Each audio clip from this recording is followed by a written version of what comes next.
showing up and you're creating Hey, this is a live show and I'm stumbling on my words. Listen, nation, if you're showing up and you're creating nonstop, but you're still broke, you're burned out, and you're doing the wrong things, well, this show is all about it. We're going live right now. We're going to help you get up, get after it, and hit your biggest, most audacious goals. Starting right now, live. Mornings in the Lab with Keith, John, and friends.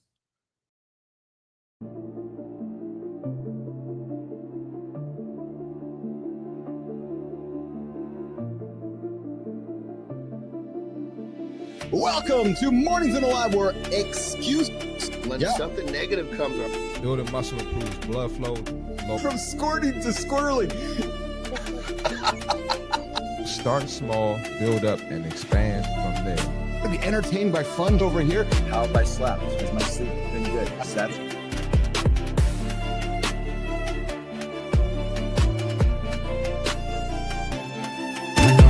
doesn't come from breaking the rules, you guys.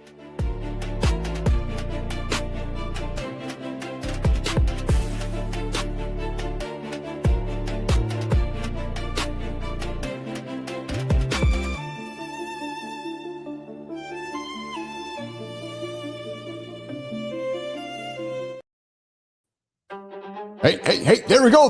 Good morning. Welcome back. Mornings in the Lab. Hey, good morning, everybody. Welcome back to Mornings in the Lab with Keith, John, and friends, your live morning show and daily accountability partner for men, women, and every person who needs to start the day right. Yes, with real talk, motivating content, and entertaining conversation. This is your morning magazine we call Mornings in the Lab with Keith, John, and friends. Hey, guys, hit that like, hit that subscribe, and drop a comment. Yes, where are you tuning in from today? Would love to hear where you're joining us from today. This is an R-rated experience, you guys. Just a reminder, sometimes it goes into the X-rated world. So just a heads up, if there are kids around, it is definitely not safe for work, and it is definitely not safe for children. Yes. So unless you're ready to teach them some life lessons, you might want to walk them out of the lab. Hey, we got one rule here in the lab, guys. Don't hit the snooze button. If you do, you're going to be 9 minutes behind the guy who does not hit the snooze button. And too many of you guys are hitting the snooze button wondering why you're not hitting your goals. Guys, look in the mirror. Yeah, look in the mirror. True story. Hey, coming up today on the show, we got some trending stuff happening today, guys. Jelly Roll. Yes, the rapper. No, not the jelly rolls we grew up with, Sullivan. No, not Holroyd, not the jelly rolls that were still packaged up from 1972 on the counter still today. No Jelly Roll. He admitted the real cost of obesity. Yeah. Ears up, guys. It was a struggle to fuck his wife. I'm just saying what he said. We're talking about it coming up here on the show. And then we got a few of the big conversations this morning. Australian teens. I got an opinion on this one. So, well, I know we stream the show around the planet, and I got a lot of friends in Australia tuning in the evening. Australian teens have already found the workaround to a new social media ban. Yeah, of course they did. It's just like putting a sticker on the Judas Priest album that I grew up with saying, hey, Keith, you can't listen to it. It's gonna bruise your brain. Or don't listen to Ozzy Osbourne because he eats bats. Really? Yeah, so I'm really glad that Australia is going to move into a world of modern culture because they're banning children. Actually, they're encouraging kids how to figure out how to skirt the system. Ridiculous. Going to come up and talk about it. An AI platform now turns podcast episodes into book manuscripts, continuing to go down the pipe of, why are you writing a book? True story. Good morning, Holroyd. Good morning, Sully. Good to see you guys out there. And Instagram is letting users customize the Reels algorithm. Yes, everybody's been complaining about, I want to get what I want to get. So Instagram's going to give you what you want, even though it's probably just nothing. Hey, coming up, Brianna Bass. Brianna Bass. I got to admit, it sounds kind of like porn star name-ish. Sorry, Neiman. Sorry, I'm just saying, Brianna Bass, clinical sexologist. See, I'm telling you, Brianna Bass joining us this morning live on the show. Yes, clinical sexologist. We're going to dig into why so many alpha males are secretly desperate for connection. And hey, since we're talking about Jelly Roll rolling around not able to have sex with his wife, maybe there's something to be said for that. Hour 2, deep dive. Guys, to some of you, any of you that are out there being a creator, say, I want to start my YouTube channel. I want to start my Substack. I want to make a living being a creator. Let me clear my throat. Stop. Don't waste your fucking time. Nope, just don't do it. Instead, what you might want to do is start considering building a company, maybe a holding company. More importantly, building a company, not just being a creator. No, the days of the individual solo creator, done. See ya, bye. So if you feel like you're always posting, always recording, always chasing views, and nothing in your life is really changing, that conversation coming up is probably for you. Ask Anderson, man. The guy's built a vertically integrated peptides business. Decided, no, I just don't want to be a creator. I want to be a full-fledged businessman. And hey, deep dive, we're going to get into deadlifting. It's trending. You guys are all curious about deadlifts out there on YouTube, so we're going to talk about it today. If you don't deadlift, you're choosing to be fragile. Think about this, guys. I'm spinning it on you.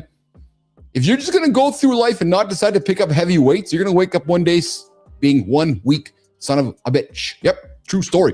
And we're not saying you have to be a power lifter. No, we're saying that as you get older, if you avoid lifting heavy things, or as Johnny would say, if you avoid lifting heavy things, you're saying yes to weakness and no to strength. It's actually as simple as that. True mother story.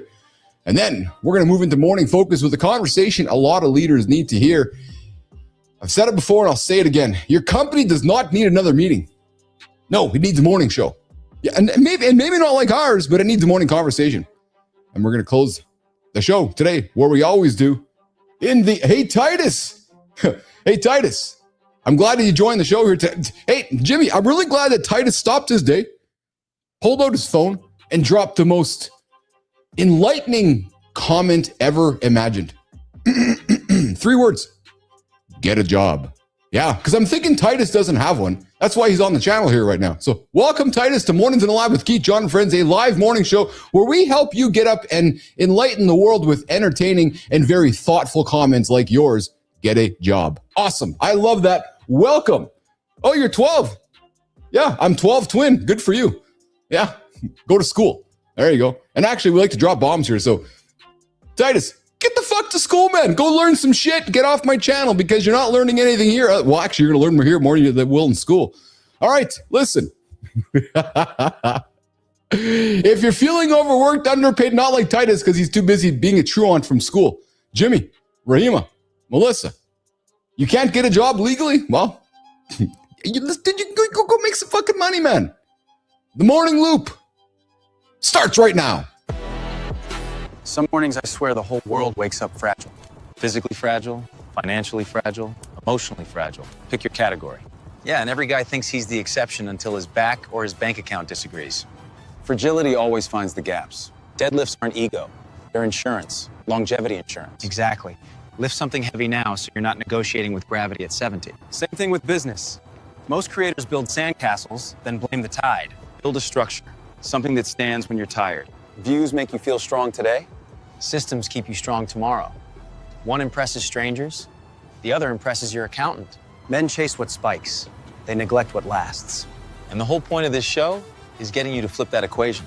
All right, let's get into it. Deadlifts for the body, holding companies for the life. Welcome back to the lab.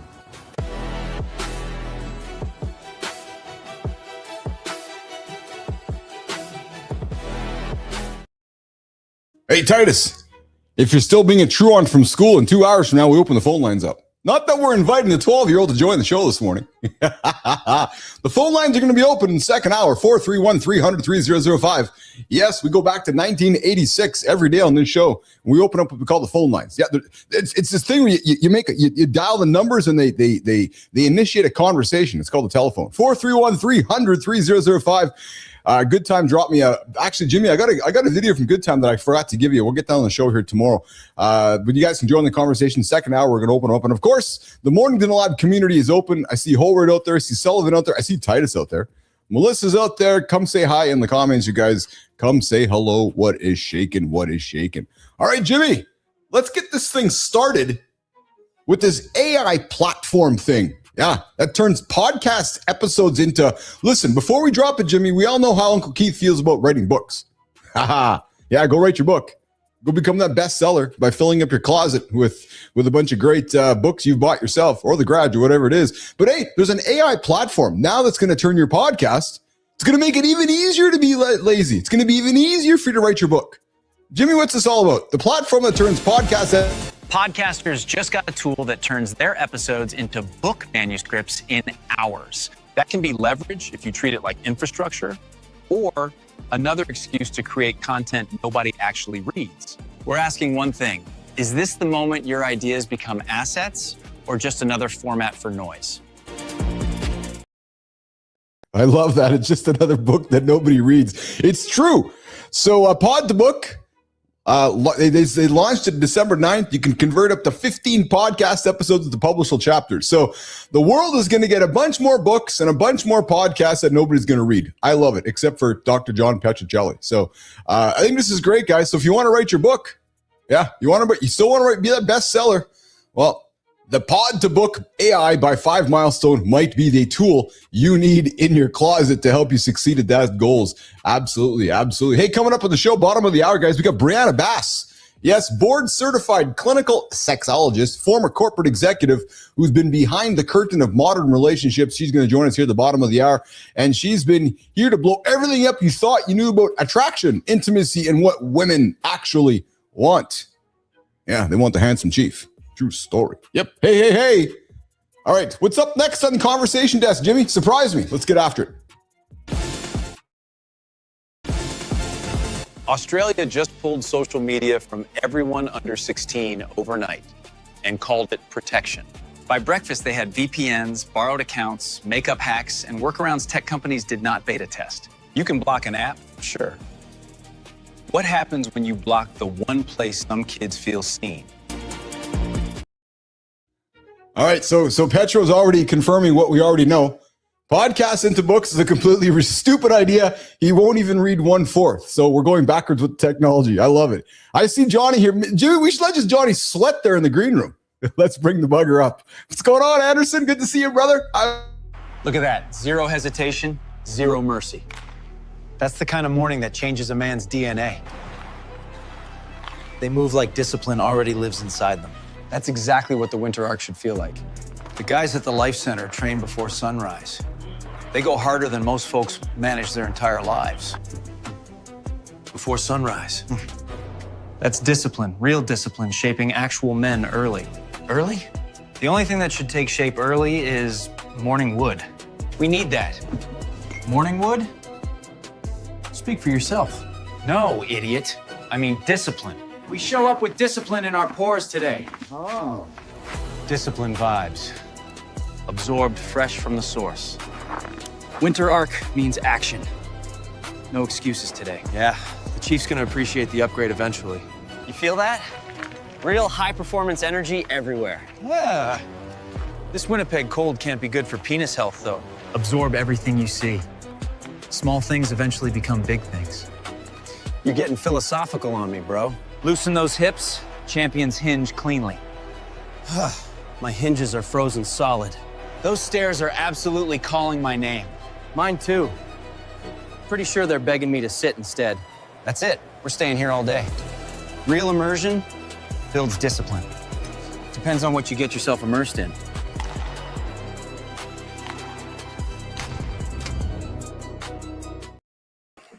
Love it. I love it. Good job, Frankie and Tommy. What's going on, Johnny? How are you, pal? So this winter arc thing is like a big fucking deal amongst the norm. It is, yeah. It's and we're still talking about it. I'm like, holy shit. And I'm appreciative Melissa bringing it up because we're leaning into topics, because we're the goal here is to bring people to the show, obviously, right? And you do that with titles and thumbnails. And yeah, there's people. So people are searching for, true story, winter arc. Deadlifting, talking about it today. Penis health, we talked about it yesterday. There's one more. The topics we're talking about peptides tomorrow, Monday. Like, I'm really actively trending, looking for topics people are curious about. So there's some science behind this. And so these aren't by random. And yeah, Johnny, winter arc is one of them. People are actually like, I guess I got to do this. Yeah. How are you? Because I heard it first time last year. Yes. So this thing keeps wrapping around. This is like not a total flash in the pan anyway. No, it's not. Yeah. It's funny because I talked to somebody yesterday who's kind of doing it, and I didn't want to call him out. And I was like, dude, why didn't you actually not take time off, and why didn't you put your head down and go to work? But I didn't want to challenge him on that, so I just let it be. But Shaken, how was your day yesterday? It was good. Yeah, it was good. Yeah. Oh yeah. So my little one finished her final. Yeah. So now it's just got a few days to hang out, which is nice. So she's she's not going to be buried on, normally she's just been studying up a storm because, Yes. there. So now she's got a couple days to chill, which is nice. So I spend a couple of days with her. I would get up early, get my stuff done, and then by the afternoon, kind of let off the throttle a little bit. Nicely done, man. That's awesome. Yeah. That's awesome. So Yeah. it's interesting talking. How old is this young one? How old is she? 22. So Yeah. she'll be 22 in February. Sort of put you on the spot on that one. I forget too with my kids, but I bring it up because I wanted to, I know we're all about positivity on the show, and this is absolutely positive, but I had to throw this out here because you and I grew up in an era where when music was becoming culturally popular, we were slapped with stickers and, oh, you can't listen to Ozzy Osbourne, Johnny, or you can't listen to Motley Crue, or you can't. It was this constant. Remember when Dee Snider was in Congress in Washington debating about we're not going. It was so ridiculous. Do you remember all that shit? Remember? Well, I mean, it's just when it comes down to it, it's somebody that's needing to prove, some politician needs to prove to the potential voters that he's making a difference. Thank you. So then just pause while I allow myself to say this.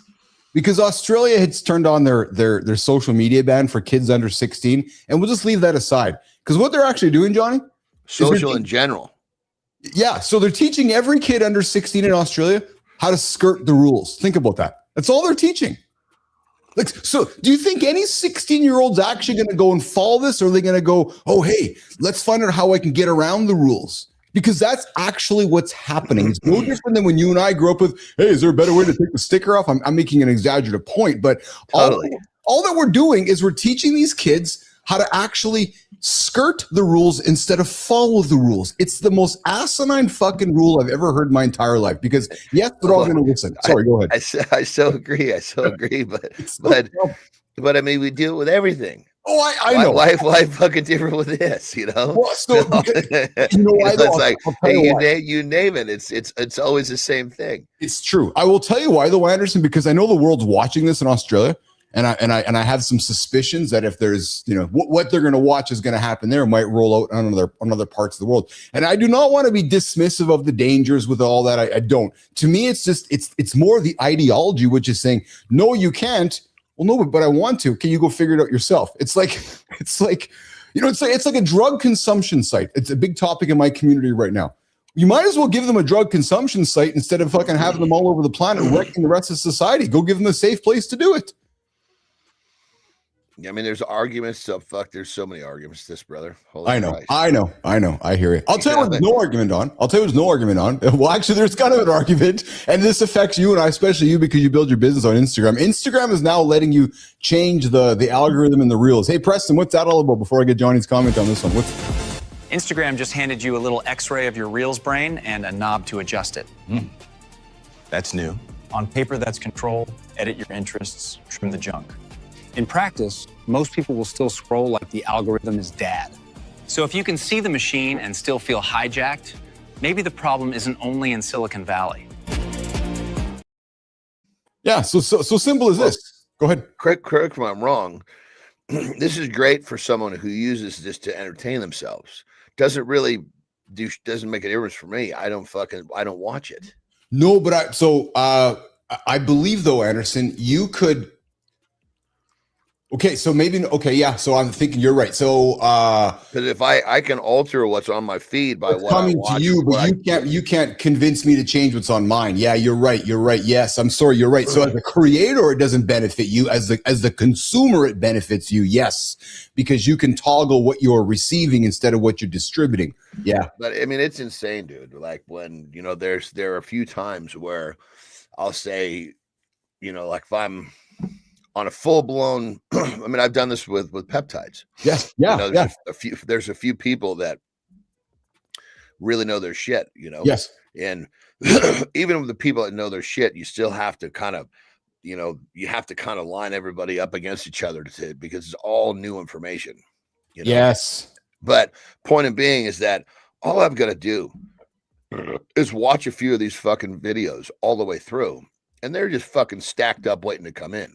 And then they're just the same after that. It just becomes the same content. Well, right? then you can literally get your algorithm programmed with what you want to see by literally just finishing a few videos by somebody, then that person's shit's going to be coming at you like a freight train. And then similar people will start to join. So, I mean, the fact that people that haven't figured this out is pretty fucking silly. It's happening to them, whether they understand.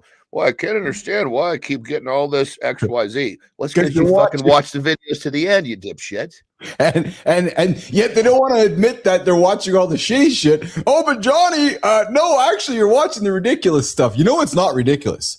So we brought this man up on the show here a couple weeks ago. We've been following his journey. He was a massive, massive man. Jelly Roll. Well, recently he just admitted the real cost of obesity.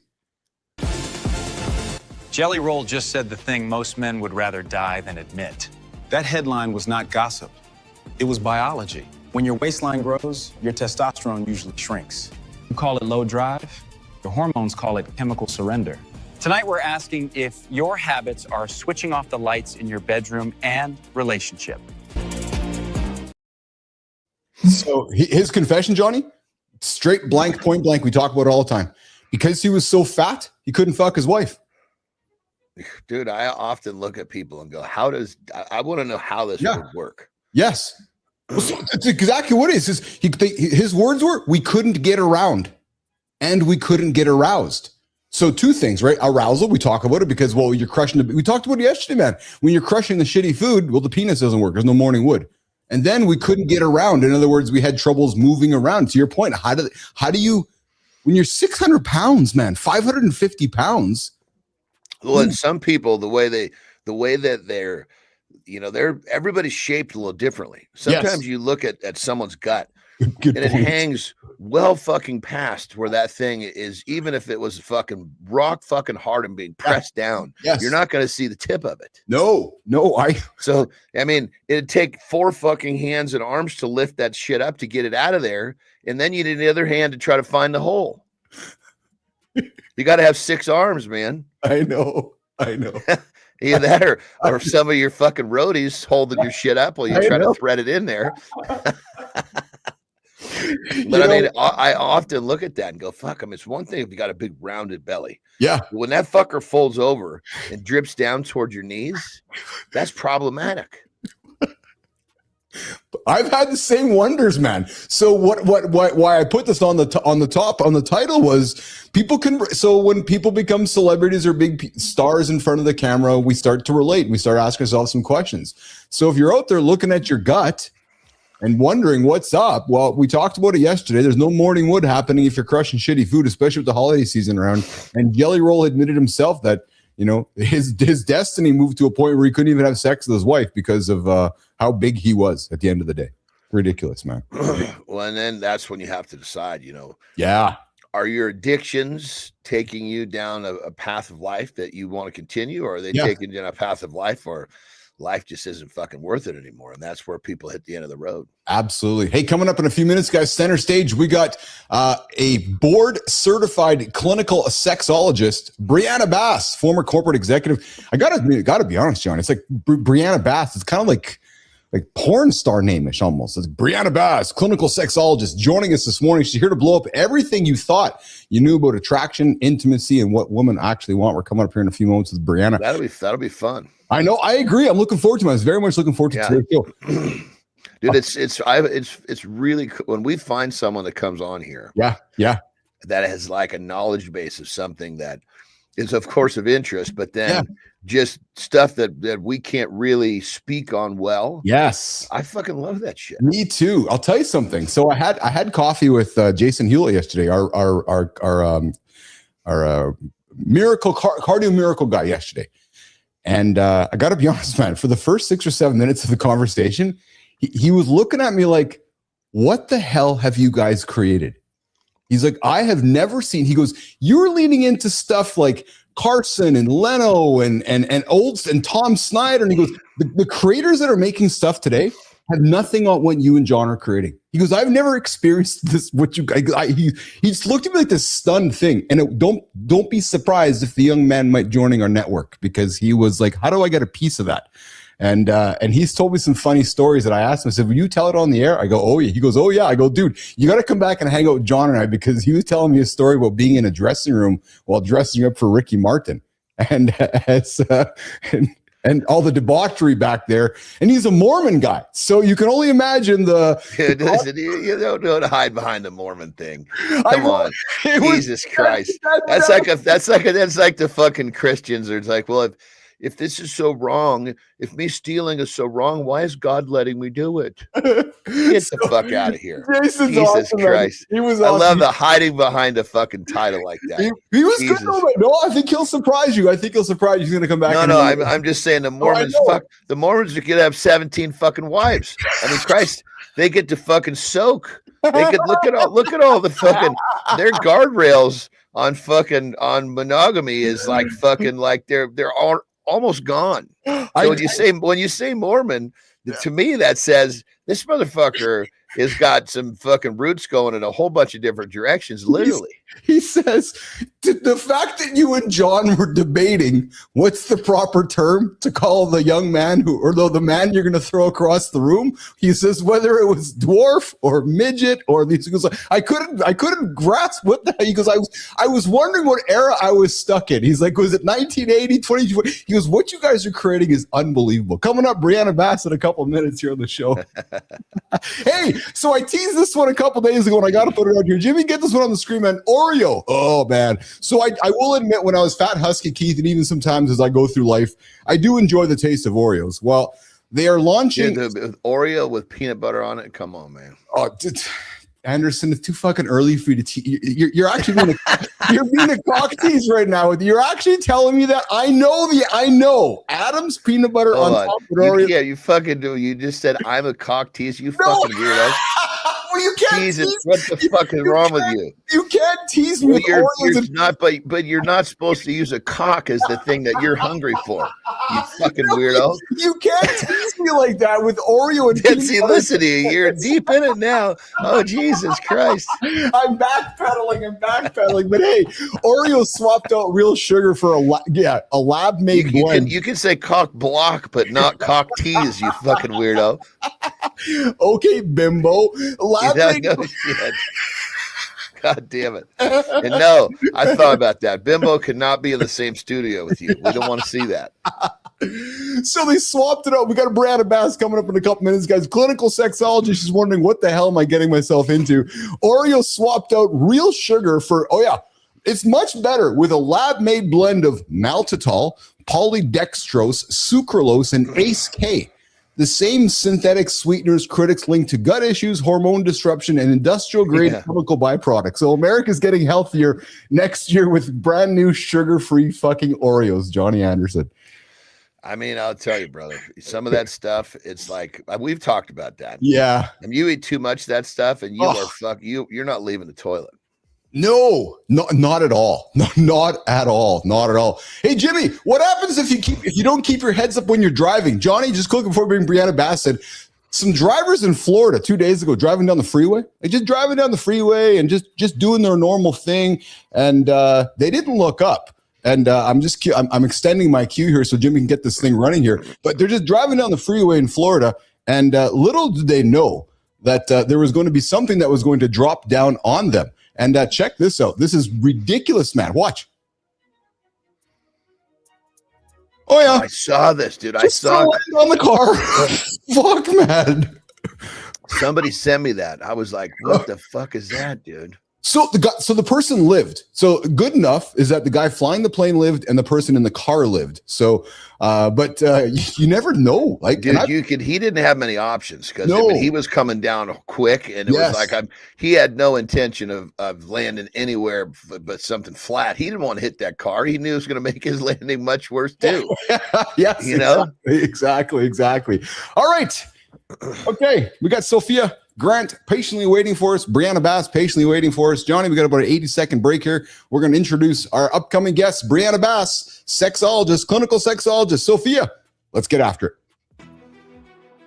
You can build a career, stay in shape, and still scroll dating apps at midnight wondering why nobody really knows you. Somebody looked at that quiet loneliness and thought, What if we treated relationships with the same ruthless clarity as business results? That somebody is Brianna Bass, founder of the Wellness Institute, blending clinical sexology with direct, transformative relationship work. Before therapy, Brianna led high-stakes corporate teams, learning exactly how ambition, burnout, avoidance, and performance collide behind closed doors. She carried that discipline into clinical training, earning board certification in sexology and a master's in mental health counseling. She's known for translating complex emotional patterns into clear steps that actually shift how people date, relate, communicate, and repair. Her work bridges science and strategy, showing clients how to stop intellectualizing their pain and finally change the patterns running their lives. These days, she works with high-functioning adults who feel accomplished yet disconnected, helping them untangle anxiety, loneliness, and repeating relationship cycles. Brianna understands what it means to appear composed while privately questioning your patterns, your pace,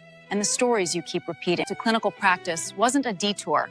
It was a reckoning with what real intimacy and growth require. Her core belief is simple. Transformation only happens when insight meets courage and when people finally stop performing and start telling the truth. Welcome to the big show, Brianna. We're happy to have you in the lab today.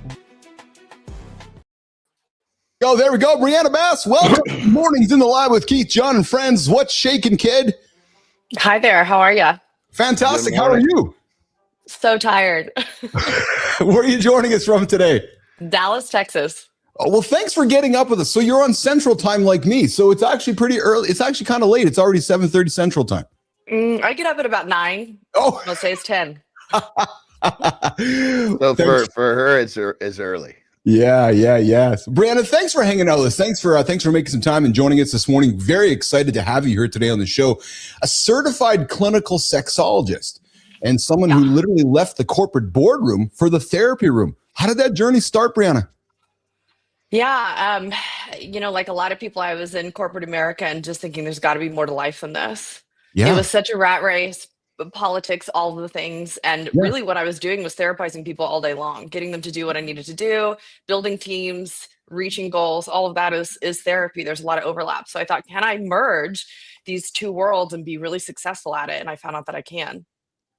You found out you could. So how did you find out that you could? What was like the aha moment?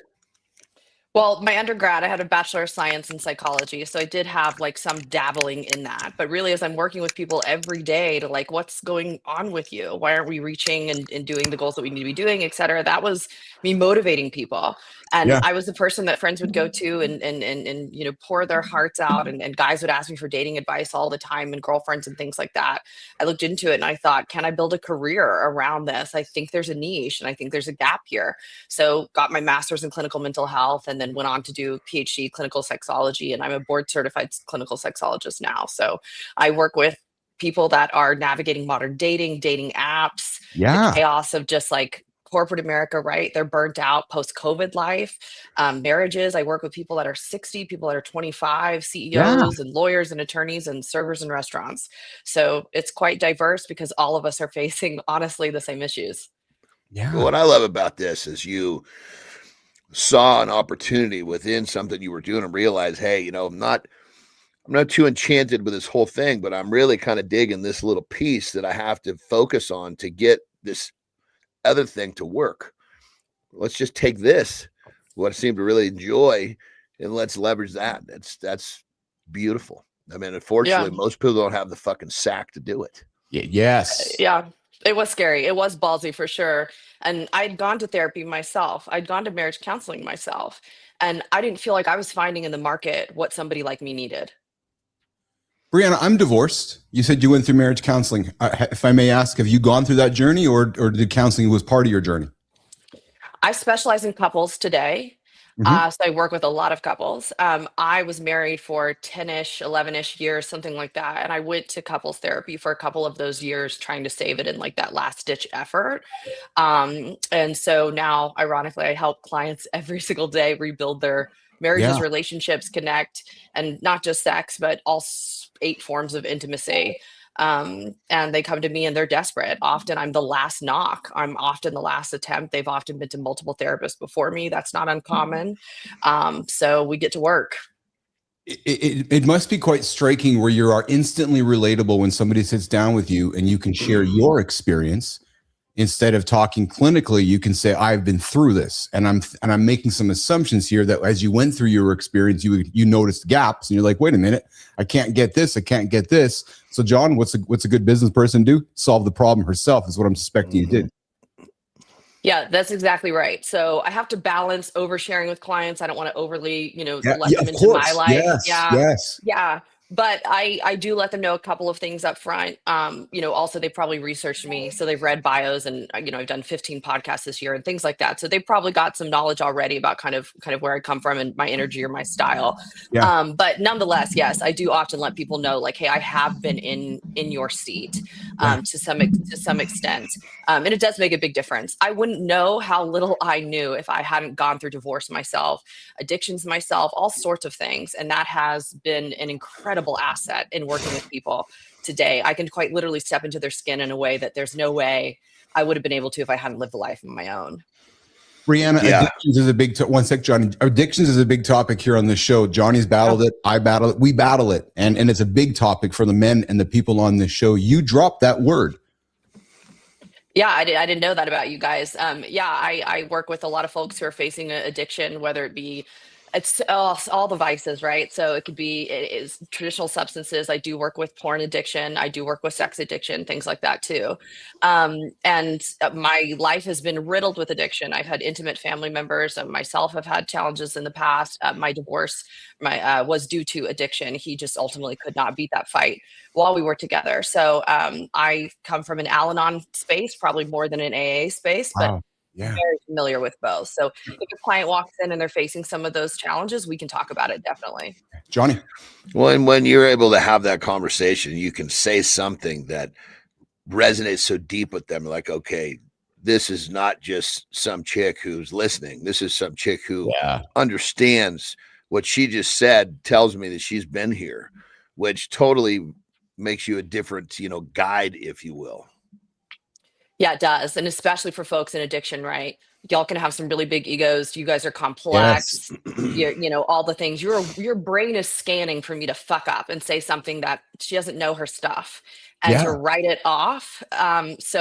It's really incredible to be able to say, like, I get this space, and you guys can't kind of go running or shut me down and things like that, because I know what I'm talking about. I've been there. Well, one thing I love about addiction is that it's, myself's a perfect example. Once you realize that this thing is going to attack whatever you have the discipline pointed at. If I thank God every day I'm of my addiction, my disabilities, because this is the shit. Once you connect this to the right stuff, you're unstoppable. Absolutely. I love addicts.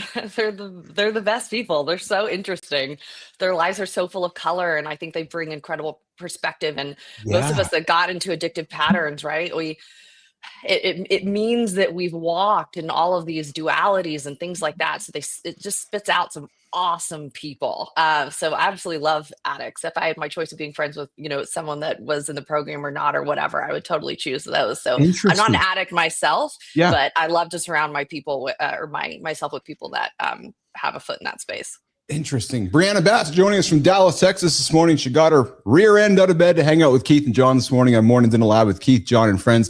Brianna, so John and I grew up with Dr. Ruth, old lady, the sexologist. Now you're at the table, young, attractive woman. I got to think, I'm just making an assumption here. People judge you, and they judge the book by its cover right off the bat. I'm correct, ain't I? Absolutely. Yeah.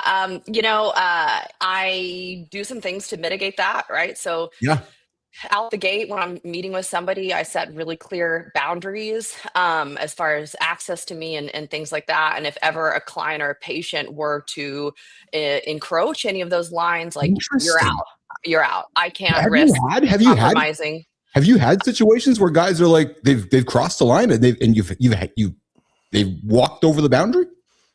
Yeah, I have things like Dude. maybe like a text message, so nothing too salacious. I'm very fortunate that no one has ever done anything inappropriate, not Yeah. once in person. Yeah. But again, I think I just as if there's anyone out there that ever wants to enter this field, I want to be crystal clear. I do have a lot of proactive measures in place for that. Yeah. So right when we're meeting, and I do think I have maybe a little bit of a certain kind of energy or sort of direct Yeah. approach. So Yes. I don't know if I come off as someone who is going to be welcoming to any kind of advances and things like that. So I do a lot to like get ahead of it.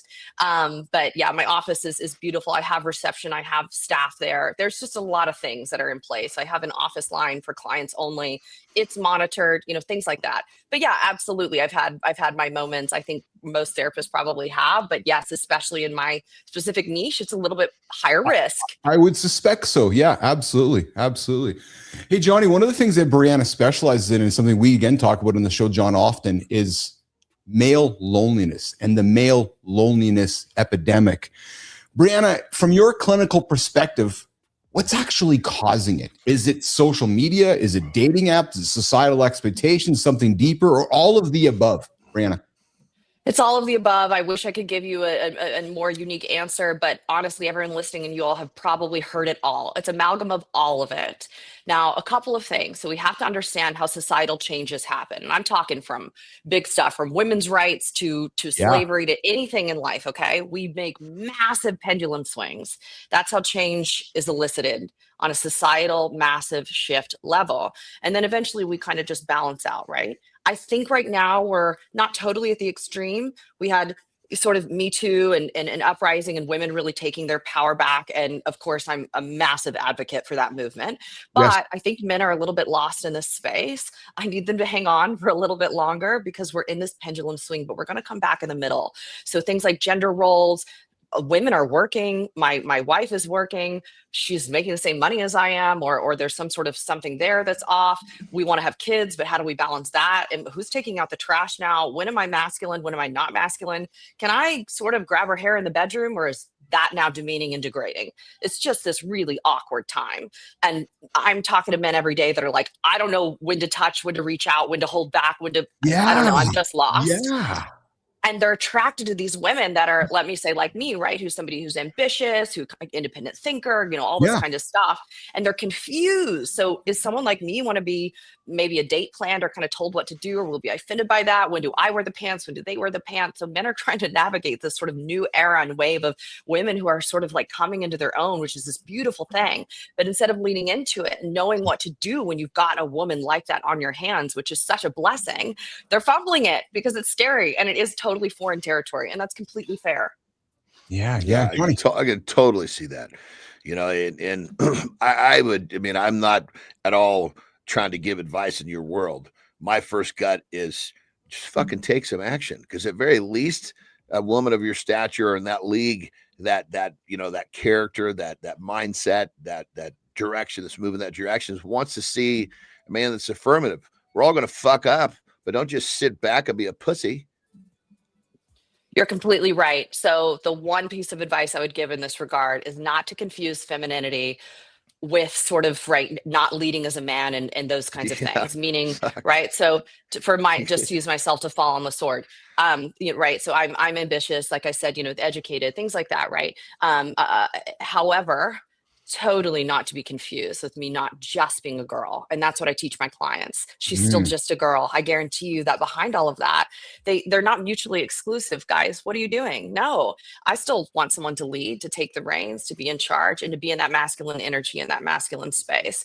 But my men are getting confused about what that looks like. They really should honestly stay course of what they typically would have done before kind of this new movement.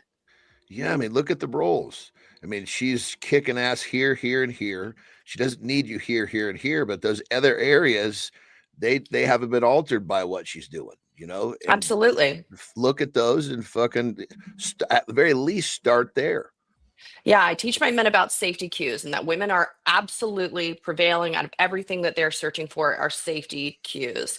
We are still, unfortunately, biologically and primarily driven in our brains by these still like caveman, Neanderthal type of reasonings. Seems ridiculous. I don't know why our brain is doing such a shit job of not like catching up that we're in 2025, but it's not. So Point being, right? I'm still wondering, can this man provide resources, protect my family? Can he lead? Is he safe? Do I have Can he psychological go kill safety? us a fucking zebra when it's time to eat? You Yeah, know? exactly. Protect our brood, right? Lead our tribe. Yeah. So come at it from a mindset of that. None of those things encroach upon me having my own ambitions and my own career. Those have nothing to do with each other. So men need to stay course, do what they know to do in that regard, and step up and lead. And do not confuse her femininity with also her power. If anything, if you can find a woman like that, harness it. But then Hey, yet, real quick, loving this, but damn it, I'm not going to make it till the segment's over. I got to go real quick. you go, Johnny. I thought I was going to make it. I was a judgment call, you know, but the conversations got me all stimulated, and now I got to go. Johnny's gonna sneak. So, Brianna, we have some fun here on the show. Johnny tends to drink lots of water, and then the restroom calls him throughout the show. So it's part of our experience. But I want to continue with this because this is awesome. You are fantastic. But yet, Brianna, men are told to be alpha. You know, go and be strong. Go and protect the family. Go and kill the zebras, like Johnny would say. But then we're labeled as emotionally unavailable. Yeah, absolutely. Like, what do you want? Like, what do you want from me, woman? I'm you know what I mean? Because like, what do you want? Right? Fair, very, very fair. And this is exactly, it's funny you say that because it's exactly kind of what I've been talking about without talking about it, which is this whole confusion. Yeah. And everything seems like competing, and right? You want me to be sweet and soft, but lead and alpha and choke you on occasion? What? Yeah. I can't keep up. Yes. Yeah. And then if I can jump in with here, and then, and we don't lean into politics, we lean into the culture of fun. And then just 2 days ago, you saw manly men in the airport in DC doing pull-ups, right? To promote a healthy lifestyle. Then you have the other half of the population going, well, I can't do a pull-up. So, and don't get me, and you can read between the lines in this because the man that's doing the pull-up might be the guy going to kill the zebras. You follow me? So it's like we're constantly being confused, Brianna. I know. I hear you. This is the pendulum swings I'm talking about and how it's just kind of a mess right now. So stay with me. Earlier when I was talking about the safety cues, okay? Yes, Just a second ago when I was saying we're scanning for safety cues. Yeah. So some of those were more tangible, like can you literally lead? Can you literally kill the zebra, as you were saying? Yeah. But another one of those safety cues that I was talking about that's like top 1, top 2, top 3 is psychological safety. So you cannot have that if a man is emotionally unavailable.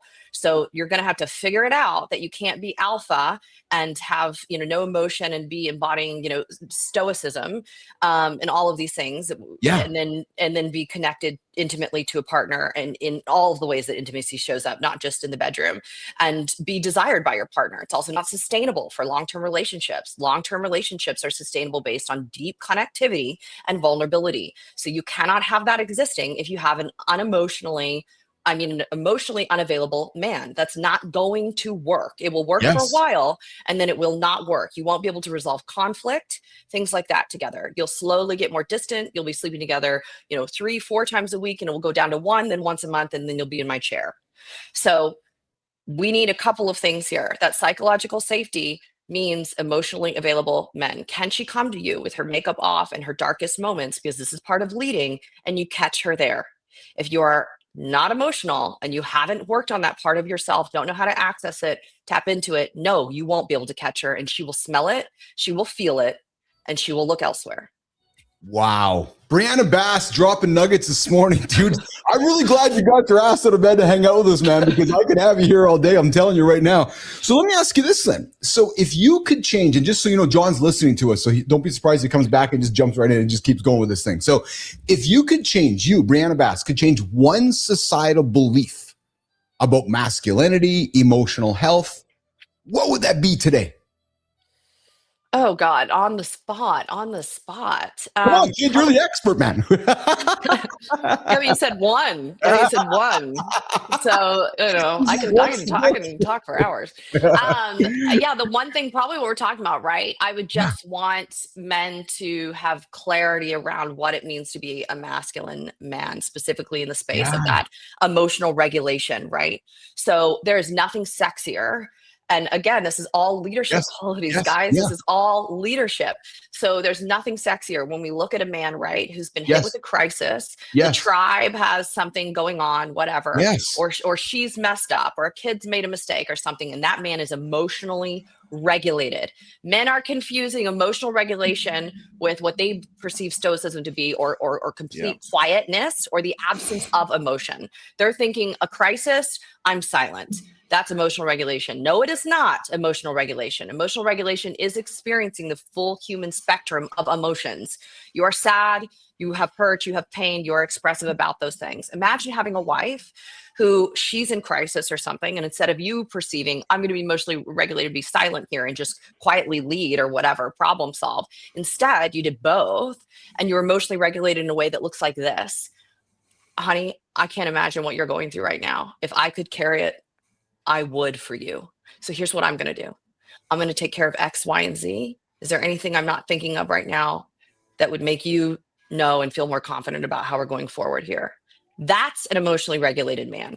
That is a masculine, sexy, hot, desirable, psychologically safe man. And that is a woman who will be intoxicated by your presence. Oh, taking notes, Johnny? No, I mean, this is so up the gut. I mean, it's like the whole, you know, what is your thoughts on this? It seems like, you know, in the last handful of generations, we've had these younger generations that are coming up. They've been so taken care of. They've never fucking figured shit out for themselves. So they're used to, especially like, you know, you get a mom who's like a helicopter mom who doesn't allow a young man to figure shit out. So then all of a sudden, next thing you know, he's with some lady who becomes successful and he's looking for her to be his mom. No, you have a fucking mom. You know, when shit hits the fan, you got to show that you're sturdy enough to handle it, sturdy enough to stand up, sturdy enough to handle the problem physically or whatever's going on, but yet still have the oomph to emotionally support those that are having trouble. And if you were never forced, if you were, or allowed or promoted to do that, how are you going to figure this out once you're married? Yeah, the great resilience debate that we're all having right now about the younger generations of men, right? Because, you know, probably Keith and I's generation, we're probably same age, might be older than you, but yeah, we were no one cooked me dinner. They were like, you know where the fridge is, you know, use your resources. So it's a different kind of thing today. So now my generation or the younger than me are all having kids, and we're going like, that didn't feel good. So instead, I'm going to say, what would you like to eat? I'd love to make it for you. And pendulum swing way too big. Now we've got people that can't wait in lines without becoming disgruntled. There's no self-soothing. And right, when we're hit with inevitable life crap, we can't manage it. And we're not, keyword, emotionally regulated. That is resilience. So you're seeing a lack of resilience in the younger generations. And I would agree with that from a personal opinion standpoint. Yeah. Brianna Bass joining us this morning, clinical medical psychologist, hanging out with Keith and John this morning. Johnny, Brianna has dropped the word that you and I both lean into. We love the principles of it, and she's dropped it twice on this show in the last 7 minutes, and it's stoicism.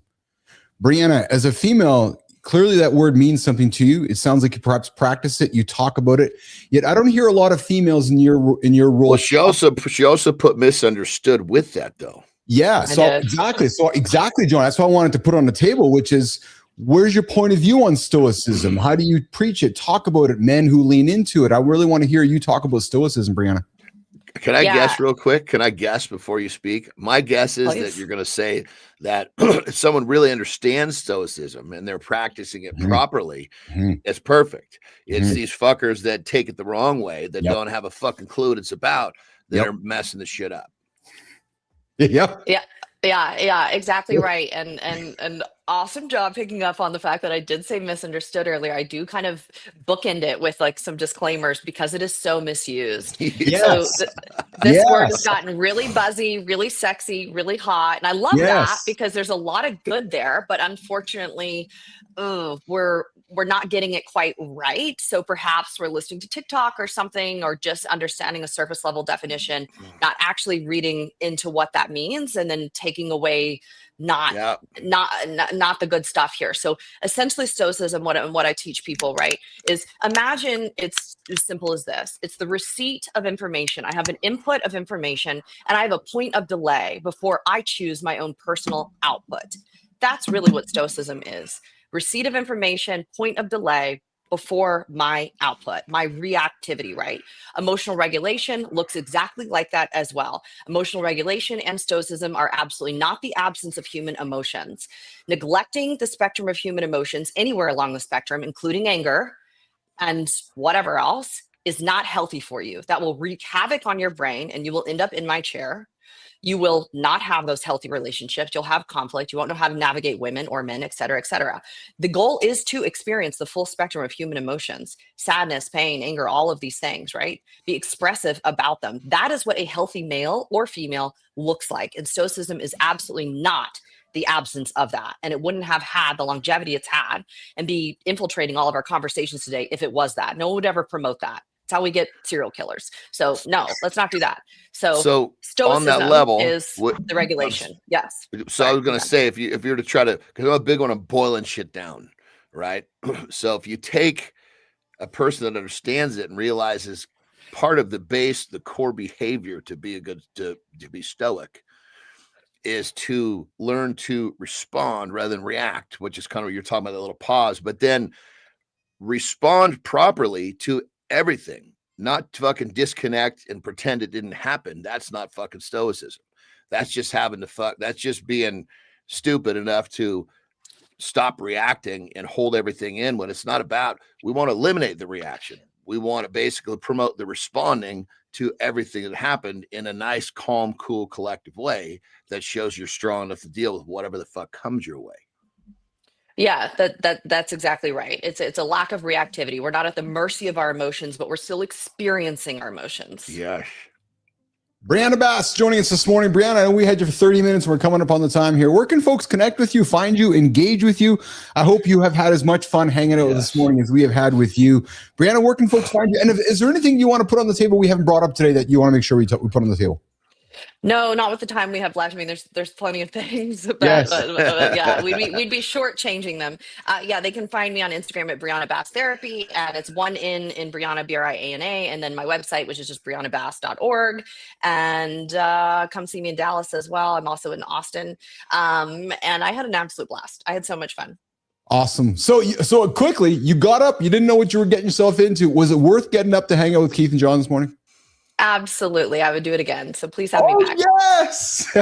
We're doing something a little bit different, a little crazy here. And I just want to say on behalf of the team, before I throw it to Johnny, I'm very grateful. I actually do got to joke with you for a second, though, because you did throw John under the bus a little bit. You thought that me and you were the same age and maybe not John. Well, actually, the reality is Keith and John are actually the exact same age. So I know that I'm the younger, handsome looking one because John's busy catching zebras. I'm back in the tent making sure my face looks good. So. Yeah, the question was, beard and the sunglasses. Yeah, Not fair. I was gonna say it's the question. The big question is, which way did she swing the age bracket? That's right. Keith is making assumptions. That's it. That's right. I love it. Brianna Bass, thanks for hanging out with us today. Lots of love from us to you, and I really appreciate you. Come back, hang with us again sometime, okay? Thank you so much. Awesome. Thank you very much. It was wonderful speaking with you today. Brianna Bass, John Anderson lifestyle tip coming up an hour or two right around the corner. Let's do it.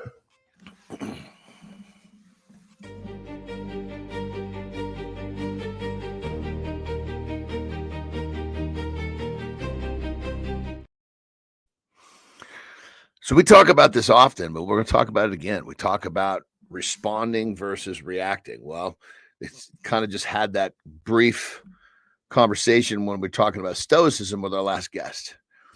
Well, here's the thing. If you live a reactive life, meaning something happens and you react, that reactivity is oftentimes, very possibly most times, going to be associated with a stress hormone coming out of your brain. So if you're one of these people who wakes up and just starts reacting, you're living in a very, very, or it's we call a reactive space, which is also filled with cortisol and stress hormones. And for the most part, not going to bring you the peace you're looking for.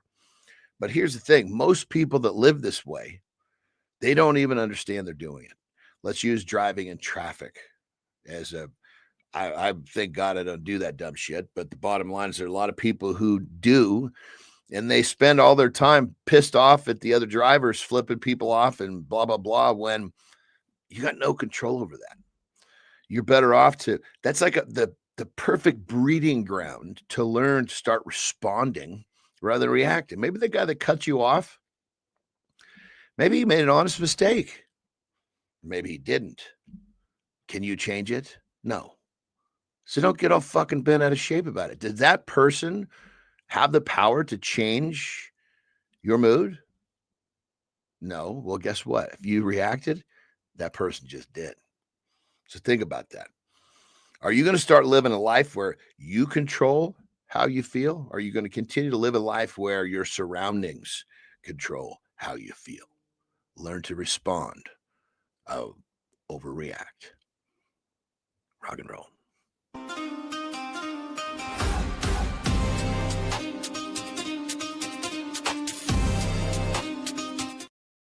All right, everybody, welcome back. Welcome back to hour 2 of Mornings and Live with Keith, John, and friends. We just wrapped up hour 1 with Brianna Bass. What a wonderful conversation, guys. If you're just tuning in, where have you been, baby? Here's what you missed. We talked about Jelly Roll's honesty about obesity, and he couldn't have sex with his wife because she's too fat. Period. Point blank, period. He's like, yeah, I couldn't roll over. I couldn't get after it. Couldn't move around. Couldn't get aroused. It's true. We got talking also about AI turning podcasts into books, Instagram letting us control the algorithm. Of course, Brianna Bass came in and opened a real conversation about why alpha energy often has loneliness sitting right behind it. And we're going to have a chat with John about that in a quick second. Coming up, guys, stop being a creator. I'm going to ask Johnny about the moment he said, I'm going to stop doing this and start building a vertical business. Because guys that are starting out in the creator world today, stop just doing the one thing. Think about creating an entire business. And hey, if you don't deadlift, you'll be choosing to be fragile. John and I are going to have a conversation coming up later on in the hour here talking about deadlifting. And after that, morning focus, why your company doesn't need another meeting. It needs a morning show. Maya Ray is joining us for Community Corner at the bottom as well. And hey, if you're new to the show, like, subscribe, and comment. We've got folks happening here. We've got conversation happening in the comments. So welcome you here to Mornings in the Live with Keith, John, and friends. Jimmy, let's bring Johnny back up. Let's continue this conversation about Brianna Bass. Johnny, what'd you take away from that, bud? I thought she was good. Me too. Yeah. She was on fire, man. Like she was absolutely on fire. And we could have probably talked to her all day. Yeah, for sure. For sure. Yeah. And it was, it's, I guess from my perspective, I was just happy that I was able to kind of follow along a little bit. Yeah, me too, actually. Yes. There was a time in my life where I would not have been able to. Seriously? Yeah.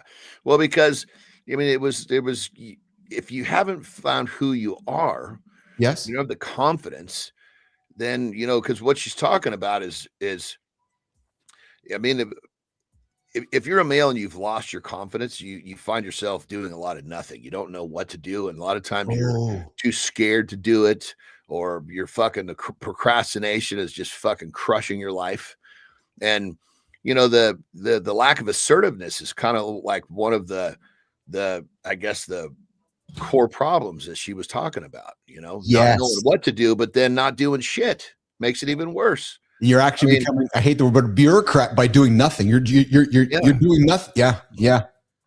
I mean, I'll be happy to move forward and make a mistake. And if someone tells me I fucked up, hey, wasn't my intention. I did the best that I knew how. Yes. I know better now. So, you'll see that if I make this mistake, it'll be very different next time. And that's what's important. Yes. Yeah. Thank you. Good time. Good time. Put $1.99 on the table. I appreciate you. Good time so much, man. That's very, very kind of you. Petrocelli comes in and says, where does narcissism work into all this? I agree, Johnny. I was kind of curious about that myself. Just kind of ran out of time. Is narcissism really an epidemic? Well, sometimes the headlines you read, it's like you think it's actually everywhere. And then he says, this is very interesting convo. Would love to have her back. I agree. Would love to do something a little more regular with her. Johnny, I would say too that, and I mean this as a compliment to her, if she's listening, that I could see how men would be intimidated by her. And I don't mean that in a negative way. I mean that in a pull your boots up, young man. She's well spoken. She's strong. Listen to what she has to say, and maybe that intimidation is actually a lack of confidence in disguise. Yeah, I mean, I think she just the way that she has herself put together. Yes, she's she's feminine, but she's strong. Yes, she speaks well. Speaks assertively. Yes. She clearly shows that she knows what she's talking about. Yes. And when you're coming to somebody for help, fuck the lie. You don't see these things. You realize you went the wrong direction for help. Yes. So, yeah. Yeah. I mean, she was good. That's the best I can say. She was good. I agree with you. Yeah. Coming up in a couple minutes, I'm going to get into a deep dive conversation about people stop being a creator, start building a company. I want to have a conversation with you when you started your company. But before we do that, hey, Jimmy, so we got a dumb shit award that we didn't get to in the first hour that I want to put on the table here. And people love taking selfies. Well, I was in Africa a couple years back. And, we didn't do ridiculous things with selfies, but I have a little video here of a tourist in Bandipur. Jimmy, if you got this one ready, man, who learned the hard way after stepping out of the vehicle for a photo. And today's dumb shit award. Jimmy, let's get this one rolling, brother. Somewhere in the world, a man said, "Hold my coffee, I see an elephant." Welcome to today's dumb shit award. Tourist gets out of the car in a wildlife reserve for a selfie. Brother, that's not bravery, that's brain damage on video. Elephant charges, flattens him, keeps moving like he's trash on the road. He lives, then pays a giant fine for filming his own stupidity. India leads selfie deaths, and he still walks toward a charging elephant. Wildlife Reserve is not your selfie studio, brother. Dumb shit award goes to Elephant Selfie Guy. Stay in your vehicle, save your ankles.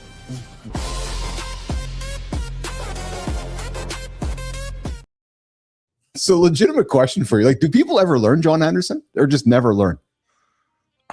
I don't fucking know. I mean, Jesus Christ. I mean, you see some of the shit that just make you wonder what the fuck is wrong with people. No, that's what I mean. But hey, there's 8 billion people on the planet, and I guess that's just the point, right? There's 8 billion people on the planet, and there's always one dumb shit, Johnny, that is like, hey, I'm gonna go take a selfie of an elephant and see what happens. If that was an 11-year-old, that would have made a little better sense. But that's my point. Yes, it's a grown fucking man, from what I could tell. Well, it is a grown fucking man.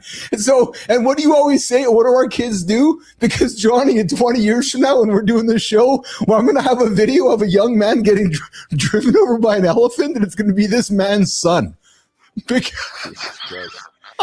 It's lucky that's all he got. It looked like the elephant, Trump went, hit him on the way by, but fuck, he's lucky that elephant didn't stop and stand on his ass. Ridiculous. I'll tell you what's not ridiculous.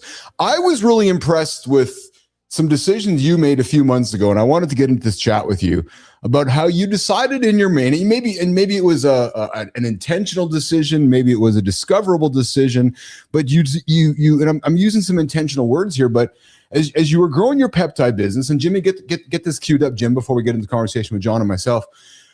You made a decision to say, no, I'm not just going to be like a creator who talks about peptides. I'm actually going to create a company. And you created a business. And I'm bringing this up because as we go into 2026, 2027, there are creators right now who are still treating their business like the last 10 years of creativity, and it's changing. It's about really creating a business now instead of being a creator. Hold your comments. Let's do the opener, Jimmy, and then we're going to have a conversation about this. Jimmy, let's get after it. Be honest. How many of you have a business that's just you chasing content deadlines in 3 apps? If the whole thing collapses when you get sick for a week, That is not a company. That is overtime. Most of you are renovating the front door every day and still living in a tent behind the house. Creator Brain asks, how do I spike views tomorrow? Builder Brain asks, what can I sell without my face? Followers feel like oxygen, but systems are the lungs. One is hyped this week, the other keeps you alive. So here's the real question. When someone walks through your content, what business do they actually enter, if any? Stick around, we are going to pull this apart and sketch what a holding company version of your content life could actually look like.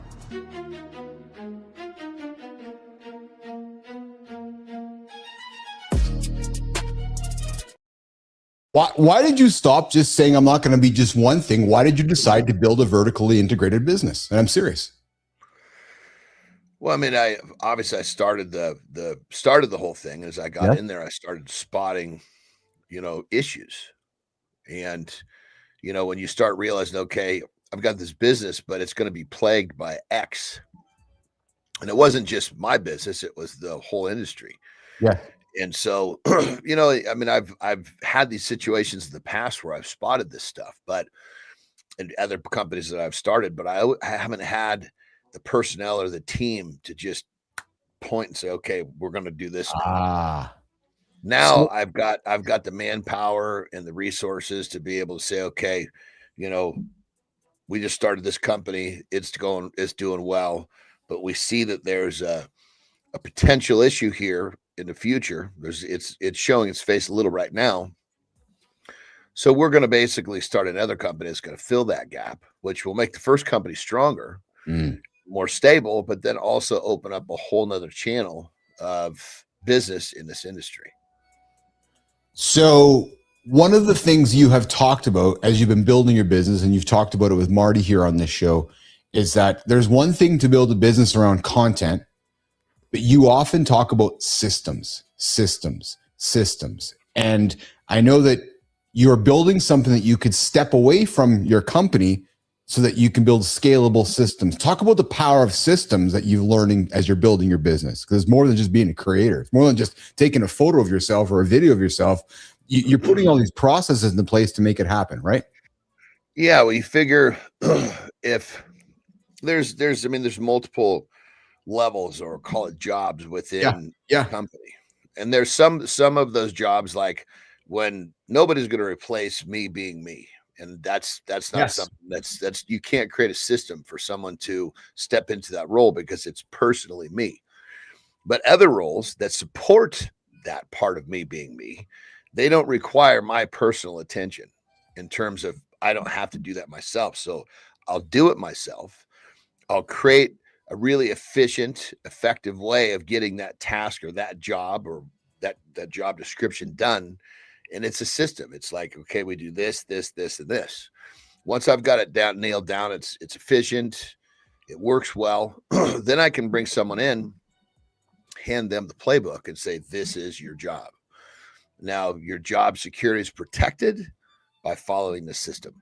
Yeah, I think, and one of the things that I'm really loving as you're encouraging our brother Marty will be here tomorrow. By the way, he's had a pretty busy week. He sent me a text last night, said, "Sorry, dude, I've had a crazy week." So he'll be here tomorrow. But one of the things that I love that you're really encouraging Marty to lean into is thinking more like an operator instead of a creator. Sort of encouraging to think like, what does your business look like in 5 years from now or 10 years from now? Instead of just posting a piece of content, you're asking him the second question. You're saying, okay, Marty, here's the content, but you can't be the guy doing it all the time. Who's going to do it for you later? And I love that you're asking him those things because it's getting him thinking about it. And I'd be talking about it with Marty sitting here because I think it's a wonderful coaching exercise, actually. Well, and it's, it comes down to it's the way, he's getting like working, talking with us, being exposed to us. He's getting exposed to a different way of looking at things. Yes. Like there's a perfect example when he's asking me about his mom, because obviously his mom was a huge influence, right? Absolutely. Yes. And so his mom says, hey, I bought this and they sent me this free stuff. Is this company going out of business? Well, in her mind, oh goodness, you're giving this to me. They must be going out of business. In my mind, it's a thriving company. They're giving shit away to get more business. Yeah. Right. Yeah, and of course, I wasn't gonna peel that cap, especially because the root came from his mom. You know what I mean? But he had the same thought process. That makes sense. It absolutely does. 100%. Yeah. When realistically, more time with us and understanding business and systems, he's going to say, actually, Mom, the reason they're doing that is because they're doing well. They're giving that to you because they want you to buy some of it next time. Yeah. And so the point of being is, it's like most people, when they go into business for themselves, like he has, he went in, it was good for him, but like so many other people, they've really just created a job for themselves where they make their own hours.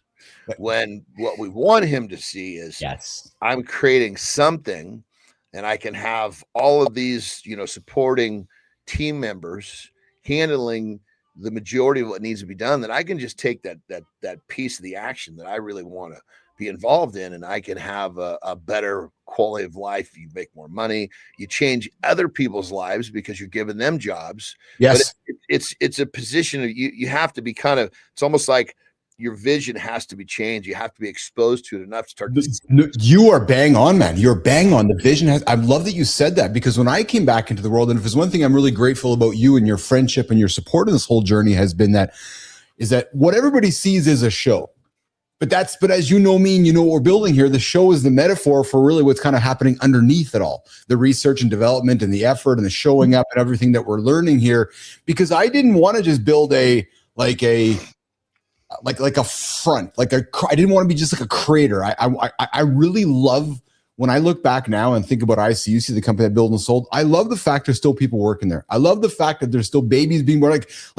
What I created has an impact on humans today. There's something really feels really wonderful about that, right? It's sustainable, right? Just like you build your peptide business, I will think one day if you're not around, that thing has value, it gets sold or somebody buys it. But man, there's such a rewarding feeling when you can build something that's sustainable, that impacts others. And you said it too, you have a team beside you. You love impacting their lives. That to me is playing the long game and acting like an operator instead of just acting like a business person. Johnny. Yeah, and it just comes down to once you kind of see it from a different side, your brain starts to solve different problems. But when you're still when you're on the inside of, okay, I've got this I've created this business and you're doing it all, you see a task and you do it versus Bingo. Yep. You got to say, okay, of course, when you're starting off, that's the way it is. But you have to get the mindset out of little by little. You've got to start to realize, okay, do I just want to have a job that I created for myself where I get to have my own hours? Or do I actually want this to be a company that I oversee, that I'm involved in to whatever extent, is necessary, but it's a different creature. It kind of goes into a different category at that point. Yeah, I'm with you. So guys, here's my invitation for you as we wrap this topic up. Real quick, what's the term for it? Solopreneur? So yeah, exactly, Johnny. Yeah, solopreneur. Yeah, there's nothing wrong with it. No. Nothing wrong with it. But you've got to graduate out of that to get to the next side of the equation. Like in the very beginning, I kind of saw that. I mean, like in my first successful business, I had almost 25 employees. Yeah, there you go. There you go. So I love that you put solopreneur on the table, and I love that you're like, there's nothing wrong with that, because there's nothing wrong with that. No, we're at all. Actually, and we're moving into a world now with AI tools that solopreneurs can make a lot of money. There might be some very wealthy billionaire solopreneurs along the line. For me, where I really wanted to put this on the table, and Johnny alluded to it too, is this idea of thinking about what an exit looks like so that you can walk away so that it still lives after you're gone.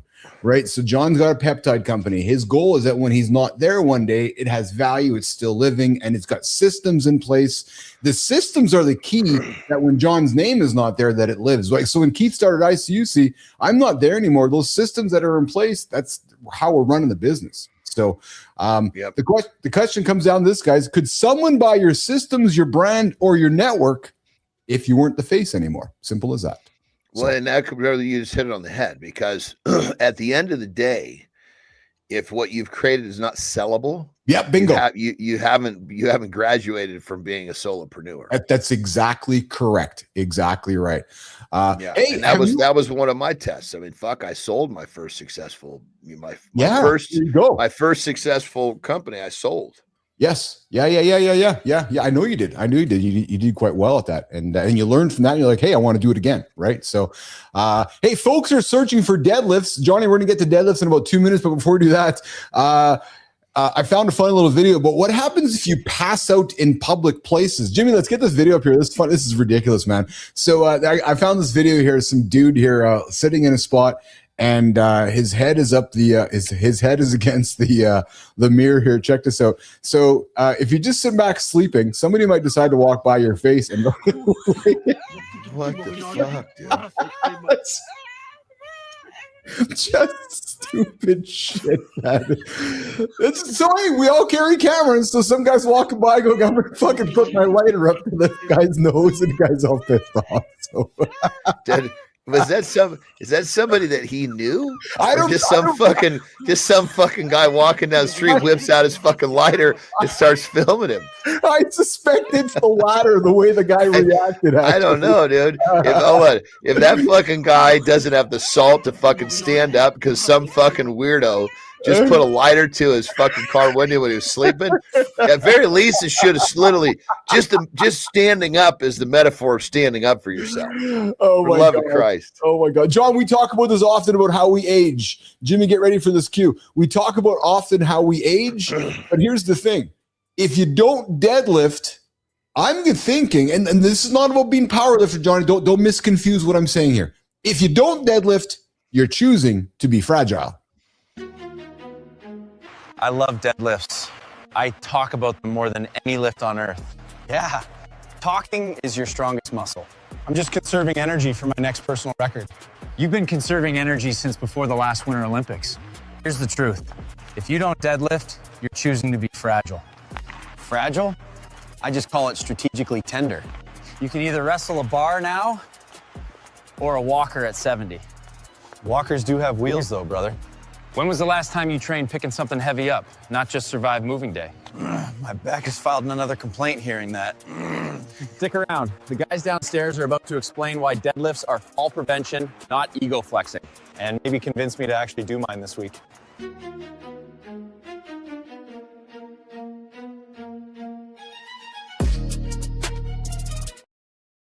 It's the holiday season or the time of year, but true enough, Johnny, the last 90 days, more people are searching for deadlifts than ever. How do I know? Because I'm doing research for our show. So let's just talk about the simplicity and power of a deadlift, especially with the point that I made that if we're not doing it, we're going to become fragile as we age. And this is not about becoming the world's strongest man or powerlifting. The simple idea of picking up heavy things, a compound movement that'll help us as we age. John Anderson. I mean, the deadlift is the first thing is you got to have a little bit of understanding of how to do it in a way that's going to, so it's not going to hurt you. It's not going to hurt you. It's not a dangerous exercise if you understand what to do. It's kind of like if you understand how to drive a car, your danger goes way down. That's a simple. Well, because I'm glad you put it that way, because there's a lot of myths, Johnny. Oh, you got to kill the deadlifts because they're bad for your back. I know you would say the opposite. No, they'll strengthen your back. Yeah. Yeah, but you got to understand how to do it. Yes. And in the most people have never been taught how to squat or deadlift. It's funny when I hear you say that. Just go with me for a quick second. I was teaching about Piper going to fucking school and teaching how to color maps and put stickers. Maybe they got to teach the kids how to deadlift and squat. And I'm serious, because that skill set is going to be more important to her when she's 50 or 60 or 80 than she is coloring a fucking map. And I'm being serious, Anderson. Like, honestly. Dude, I mean, I've taught so many people how, like, kind of a crazy, it wasn't a deadlift, it was a squat. Okay. So, yeah. So that I just see this kid, he was a football player, and he played football at the school that I knew up in Oregon. Okay. And it was a college called Willamette, and my best friend went there. So there's a little kinship there, and he was busting his ass for football, and he needed to get stronger. And I was like, look, dude, I'm going to show you how to squat properly. And in 2 weeks, your max is going to go up by probably 15%, which is like, for him, it was probably 30, 40 pounds. Right. Oh, shit. So I helped him understand how to rack the bar properly, helped him understand how to, hit the balance points right. And he went back to school with like a fucking 60-pound increase in his squat. Right. Wow. And so just by the nature of his coaches thinking that he worked hard enough to do so, they made him the fucking team captain. And so what I'm getting at here is that when you understand how to do something properly, you're going to do better, and it's going to give you more value for your effort. So the kid got stronger, he gained confidence, he went off, and boom. The deadlift will do the same thing for just a person, that gets stronger and feels better. It raises your confidence. And also, next thing you know, you're getting some sort of fucking promotion. I'm not saying you're playing football, not saying you're getting a promotion at work. When your confidence goes up and you feel better, your life starts to promote. I love that you've linked confidence to this, John, because we don't use those words enough together, and that's really what it is. I remember having a guy on the show before I met you back on Live and Lab, a young, smaller man, and he was telling me, and maybe in his 20s, he told me how he started doing his weightlifting routine and how it changed his life because he was able to put some t-shirts on and walk into a meeting with confidence. That was it. That was it. He's like, oh, it was over a few weeks. I put a t-shirt on. I felt better about myself. He's like, I walked into me with my shoulders out. He goes, Keith, everybody treated me differently. And that to him was like the most important thing. He was like, that was the most important thing to me, is that people all of a sudden respected me because my shoulders were out and I felt good about myself. Johnny. Dude, confidence. Fuck me. Yeah. Yeah. I mean, if, like from an athletic standpoint. Yes. What's the fucking biggest problem an athlete can happen if he loses his fucking confidence? How to get He's it back. done. He's in big fucking trouble. Yes. High level locker rooms. The fucking staff is there to keep building your confidence. Yes. The last thing they're going to do is chip away at it. Yeah. Yeah. If anything, they're going to try to inflate it because they know that inflated confidence is going to help you do something really fucking great, which will then build it even more. And it's just this positive avalanche. I got 2 questions for you, brother, from the community. One's from Melissa, actually. What about when you have herniated discs, Johnny? Is it dangerous or helpful, or what kind of advice would you give somebody who has a herniated disc? I have 2 of them. Oh, of course you would. Yeah. Yeah. They protect those discs. Interesting. Because the muscle's strong around those damaged areas. That's the muscle is like armor. Yeah. Yes. So when you don't do it, those muscles don't get strong. And guess what's exposed without armor? Yeah. Second question from Petro here, Johnny. Some body sculpting dudes like Mike O'Hearn are out there saying to never chest press using the flat bench and only to use the incline. Any thoughts on that one? I mean, first off, O'Hearn knows his shit, point blank. He's a buddy of mine. I've trained with him multiple times, and he's just fucking savage, and he knows his shit, period. Now, I think you got to take what he says a little bit with a grain of salt, because he does things like behind the head. Like last time we trained, we did on purpose. We did behind the neck military press, right? Oh, yeah, which in the whole talk of our time together was, is this bad for the shoulder? Well, if you don't have the fucking flexibility to do it, yes. Now, granted, O'Hearn does reverse grip bench press, right? Okay. Yeah. So, yeah. And so when it comes down to it, you have to be, when you hear a statement like that, you can understand it. Usually you don't know enough of the other parts of the conversation that support that statement to actually continue on about that statement. It's and that's what I would say with O'Hearn. I would say that statement is probably, did he say it? I'm sure he did, but is it out of context where we're talking? I would bet my left arm that there's a lot of other shit that he said that plays into that. Really what you're saying is don't chase the headline, go read in between the lines and learn more based on not just what the headline says. So, guys, different deadlifts for different bodies. We got conventional deadlifts, sumo, trap bar, Romanian, and kettlebell dumbbell. We'll keep the deadlift conversation happening over the holidays because guys are curious about it. They're asking questions about it. We're gonna get Johnny out of here, but Jimmy, I know we got one last epic spot, guys. Avoiding deadlifts because they might hurt your back is like avoiding driving because there are car accidents. I love when you use the car analogy because that's a good one. Speaking of backs and jumping, John, you told me, what was your vertical when you were at your height? What was your vertical box jump? I could get onto like a 52, 53 inch box. Yeah. Which at the time was like basically at my little above my nipple. Check this out. Check this dude out. Look at this guy's box jump. Sitting box jump. Watch this. Dude, seated. Savage. I knew you were going to say that. That's why I put it up here because I figured you'd go, holy fuck, that's savage, man. And look what it is after. That's savage. I mean, yeah, look at that. I mean, he did a fucking backflip. He did a backflip. He could have jumped over 5 people laying on the ground. Yes, I know. But you also, too, you got to watch you do it again.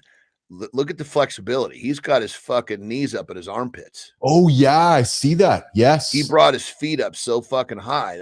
So he's got a massive boost, but he's also got the flexibility that allows him to get his feet up. And if you saw it, his feet hit, and he wasn't even all the way up. He rocked his way up. His momentum from the boost actually able to get him all the way on. Watch again. His feet will hit before he's up there. He's not on there when his feet hit. Oh yeah, look at that, eh? That's pretty cool, man. When you're looking at this shit, you got to break it down. Yeah, you do. Yeah.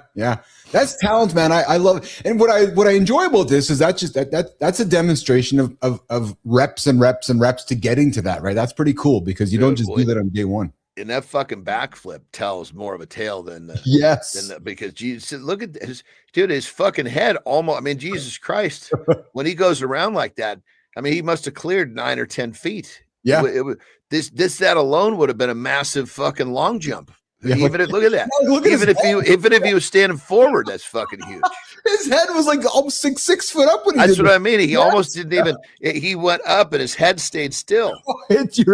When you point it out that way, that is so true. Oh, dude, that's the most impressive part of it. I mean, this is insane. Yeah. But when he turns and does that, that's a different type of backflip. Because watch this, Jimmy. Watch this. Watch his head. Dude, he looks like he's coming off a fucking springboard, dude. Holy smokes, eh? It's like he took his body and his head stayed in one spot and it just pivoted around his head. It was like he was able to somehow go back and find some invisible thing to plant his head on and use that to keep him from going down or dipping. Yeah, that's an explosive dude. That's pretty cool. Good show today, man. A lot of fun. And if there's anything that I learned from the conversations over the last 2 days is you and I just got to keep leaning into what we're doing, brother, because we're making magic and it's working. So, and something's working on the X platform, man. Things are through the roof. So we're going to keep doing what we're doing here. I'm telling you right now. It's fun.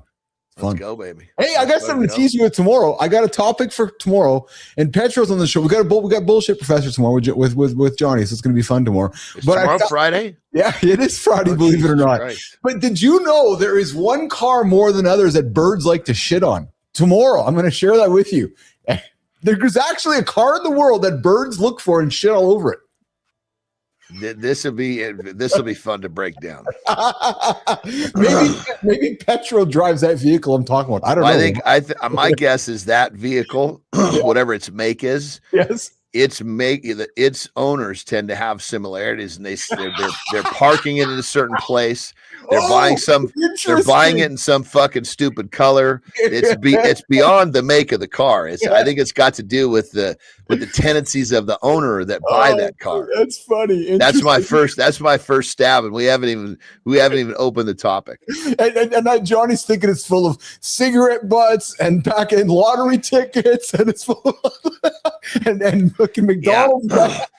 I mean, I'm very curious to find out what the car is, because that right there quickly will then reveal, at least like kind of a judge the book by its cover, what type of character will be in that fucker. Good Time says it's my car because there you go. Hey, what are you doing? Stop parking your cars outside and that's it. That's exactly it. Hey, what are you doing today? Today is it's a non-training day. I've got some morning Zooms.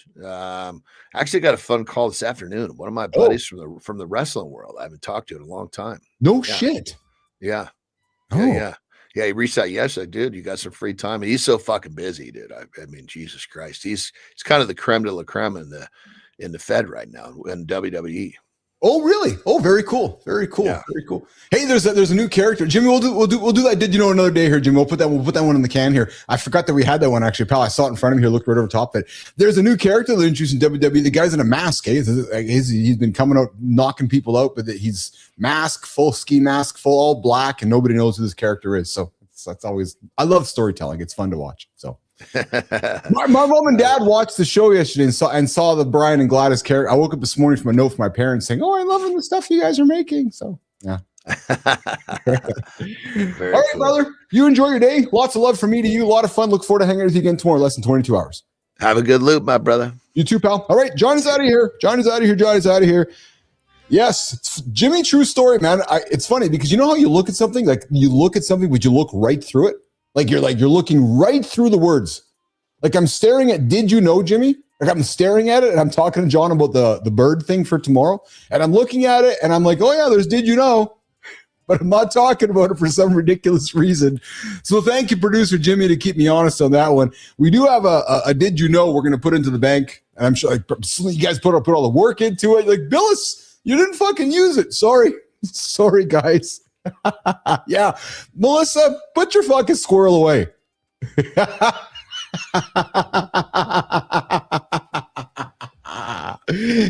Actually, what I do have a did you know is that you can actually screen unknown senders, but I want to save this one for Anderson. I like to save the educational stuff for Anderson so I can always teach the young men something. It's my goal. My goal in life is to teach Johnny something every single day because I learn about shitting and pissing and body fluids and peptides from Anderson. So I'm always trying to teach Johnny the tech stuff.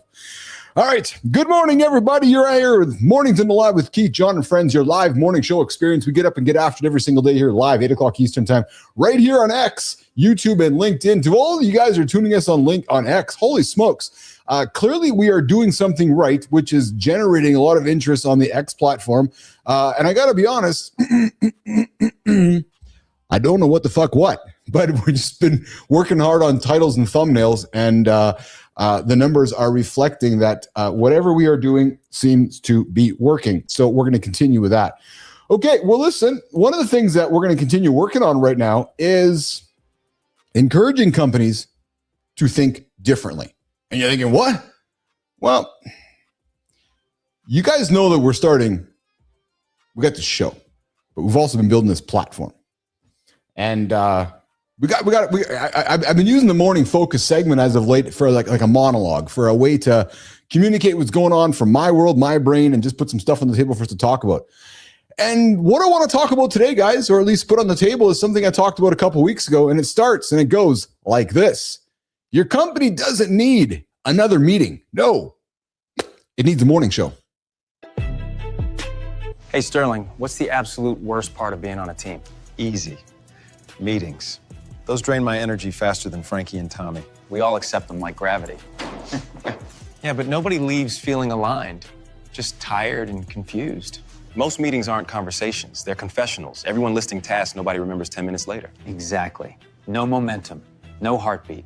But imagine starting the day with a show instead. A real host, a countdown, energy people actually feel together. A show sets the story before the chaos arrive. And companies desperately need that. One clear voice, one direction, one moment everyone shares. You do that every morning? Your team stops reacting. They start performing. Culture finally gets loud enough to matter.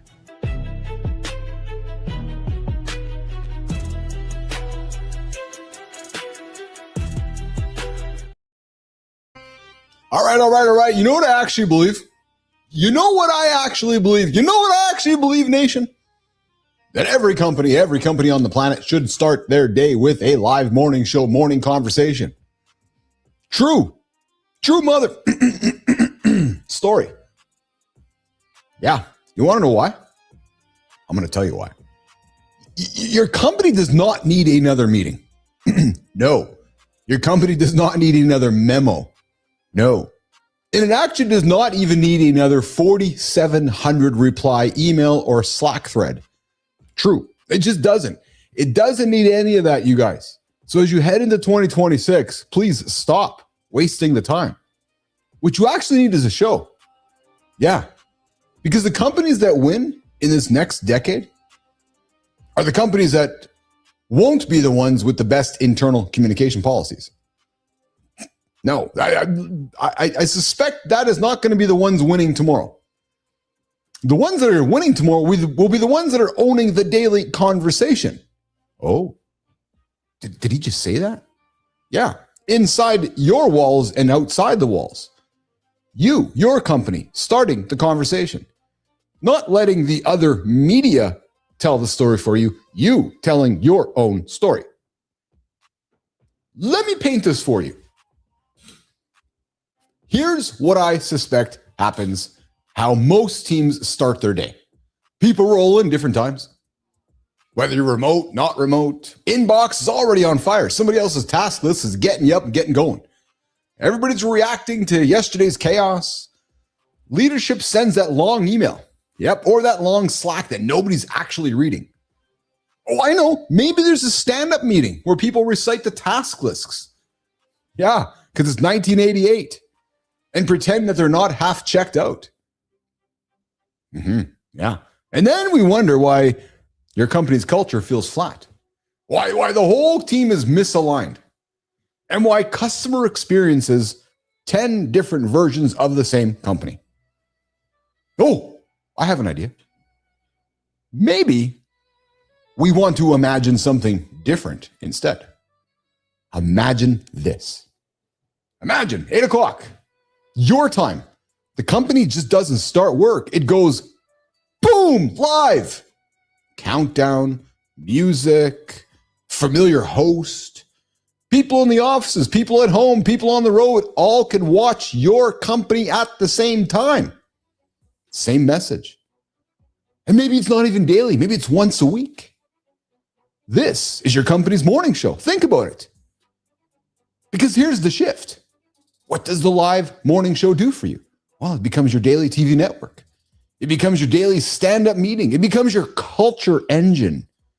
Well, it actually becomes your customer focus group, all rolled into one 30-minute experience. But yet, too many people overcomplicating it. Oh, we got to do the meeting. We got to do the stand-up. We got to move the paper from the left side of the desk to the right side of the desk. No. Maybe that morning show, that morning conversation is where you set the narrative for the day before the market does, before your competitors do, before your customers do, before everybody else does. Maybe it's where you turn your experts into recognizable characters. Oh, not just some anonymous email signature. Maybe it's where you celebrate the wins in public, not buried in a doc. Deck, doc, dick, whatever. And maybe it's where you talk honestly about what matters today. The pipeline, your product, your customers, your culture, not just the Q3 strategy stuff buried in that slide. So guys, let me ask you this. If your customers, your employees could secretly watch how your company starts the day, do you think they're going to feel more confident buying from you or less? Ask yourself that question. I'll tell you, we are more than transparent with everything we do here on the show. The books are wide open. In my experience, people seem to enjoy that. They come to the show, they hang out, they talk, they want to know what's going on behind the scenes. So I'm suspecting that more people are confident by being here because they know what to expect. I don't know, just thinking out loud here. Because that's the test I think you have to ask yourself. Because if you're ashamed of how your company starts, if you're ashamed about how people roll into the building, well, then maybe something's off. If your company is all chaotic and disconnected and transactional, no wonder your fucking numbers aren't performing. No wonder your business is sucking. Because what happens is that energy moves through the company all day.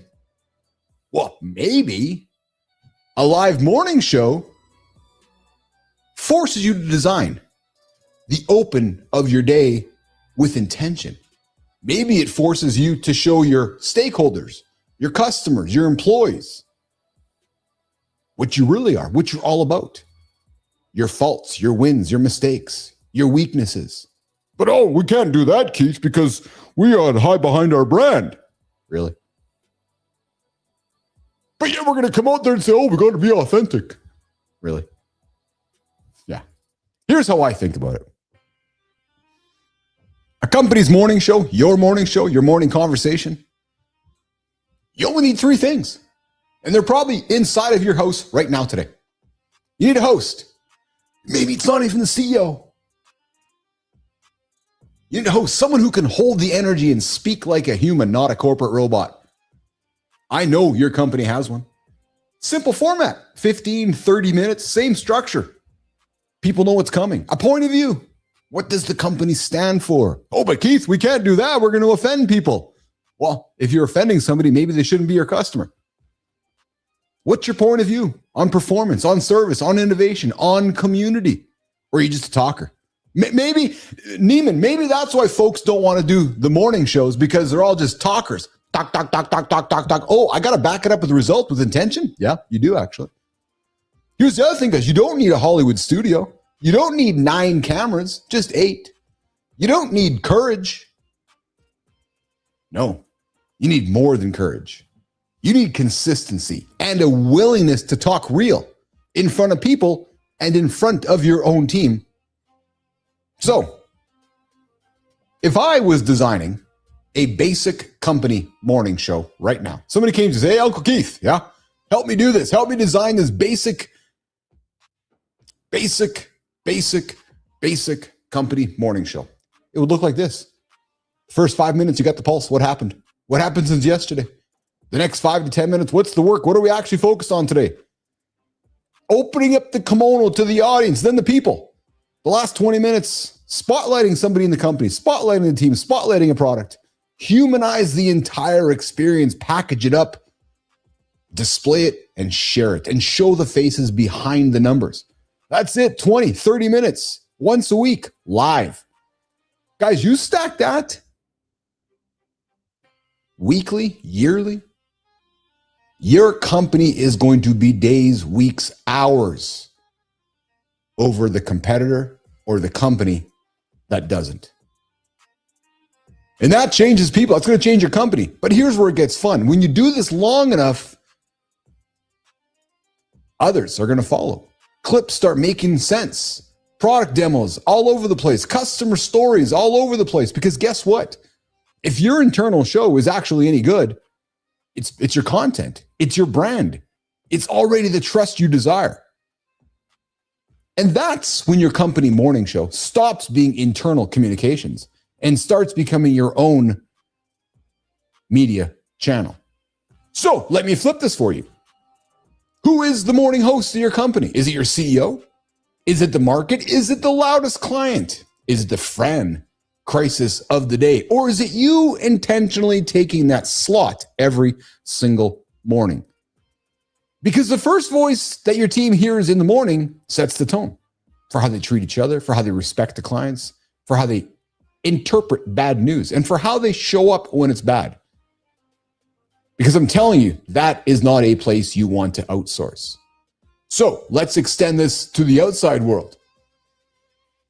Yeah, your competitors. They're going to tune in because you're early on. Your customers are going to tune in because they actually learn. Your partners are going to tune in because they know they'll understand what you're going through before the next quarterly call. And you stop being just another provider. You become the place people go to hear what's happening, the power, the influence. That is defendable in a way that any post on social media will never be. Because when you start the conversation, you lead the conversation. So don't start with, we can't do that. Start with, oh, what would our morning show look like? Who would host it? What would the 3 segments be? And what would we commit to doing even when we're tired? Melissa says, people are scared of the camera. Yeah? Well, if you aren't and your competitor is, who's ahead? Ask yourself that, nation. Because once you can name what you're doing, then it's just a matter of hitting go live. Because I believe this. Every company should start the day with their own live morning show, their own live morning conversation. Maya Reyes is coming up. But the only real question is this, and I guess this is what it comes down to.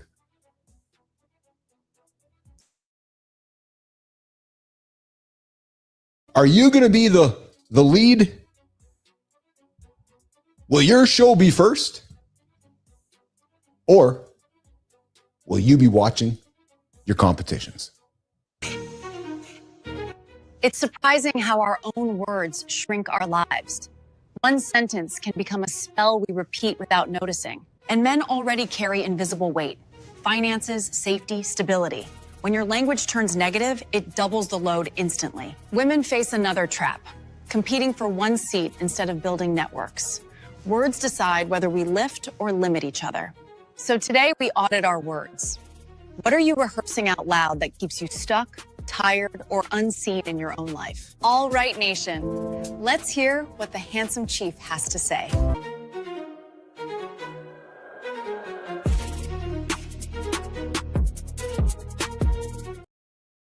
Hey, David Bayer says your words literally cast spells. Yeah, that bless or curse your reality. Because common complaints like, times are tough, they create the conditions you describe. It's like Johnny's been correcting me with the word hate. Because if you're complaining that times are tough, well, then you are embracing the fact that times are tough. Think about that for a second. That creative sequence, thoughts are weak, emotions are stronger. Speech is the first and strongest action. When you think it, you speak it. Spoken words are 10 times more influential than thoughts. Be careful what you're saying. Those negative statements, they're 40 to 70 times more impactful than positive ones. I hate doing this. Of course you are, because you keep saying it. Keith and John Petro keep saying, I hate running every Friday. Well, if we keep hating it, we're never going to find a way to embrace it. Those spoken words, those negative statements. Bill Buckner, World Series guy, described his nightmare 19 days before his World Series error. And it is almost exactly what happened. So you got to stop repeating your limiting beliefs. Each time you don't voice an old negative belief, you know what's happening? You interrupt those neural patterns. You use affirmations and incantations. New doors open for me now. Rehearse a new identity instead of reinforcing those old scripts. Do a 24-hour language audit. Monitor every word. If there's one thing that I learned by doing this 2-hour live show every single day, I got a lot of time to audit my words. Replace what doesn't serve you, desired reality. Hence, I don't use the word hate very much.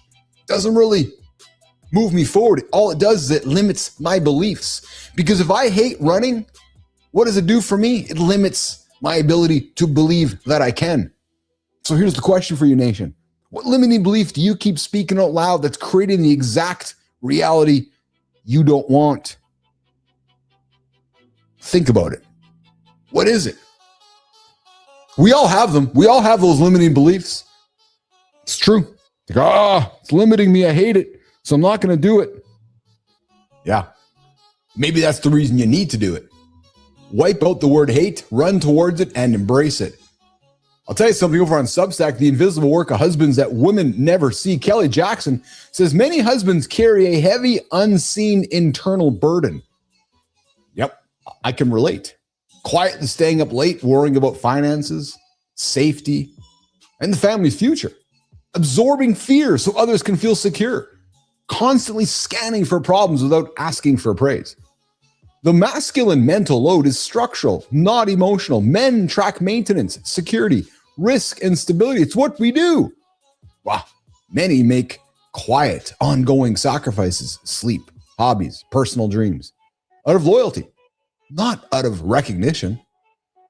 But the modern culture that we live in today validates women's emotional labor, but overlooks male endurance, treating strength as a given, perhaps taking it for granted. He's a man.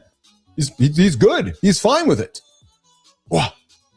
Hold the horses, forgetting that men have emotional limits too. So here's the question for you, women, men. What invisible work are you doing that nobody sees or acknowledges? And how does it make you feel? Respected or taken for granted? Hey, over on LinkedIn, men advance each other. Women need to build networks, not compete. What? Well, Anna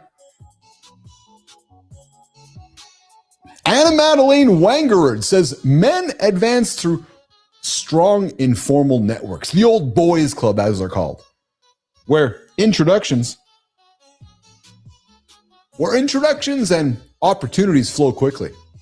But women are often socialized to compete for limited opportunities. It's kind of how the world works, right? To see each other as competition for a single seat at the table. Unfortunately, it leads to hesitation in recommending or lifting other women.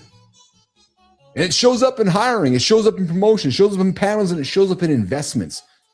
Because the future belongs to women who stop fighting over one seat and build their own tables.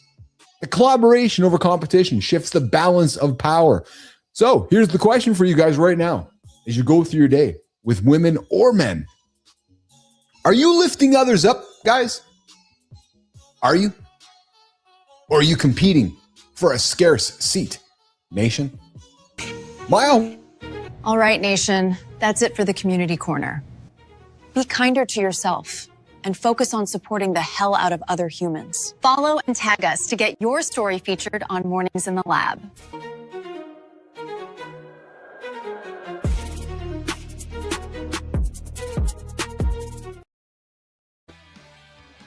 Wow, another big show. Wrap it up here, guys. What a show, what a show, what a show. That was awesome. Yes, we started the conversation everyone was reacting to this morning.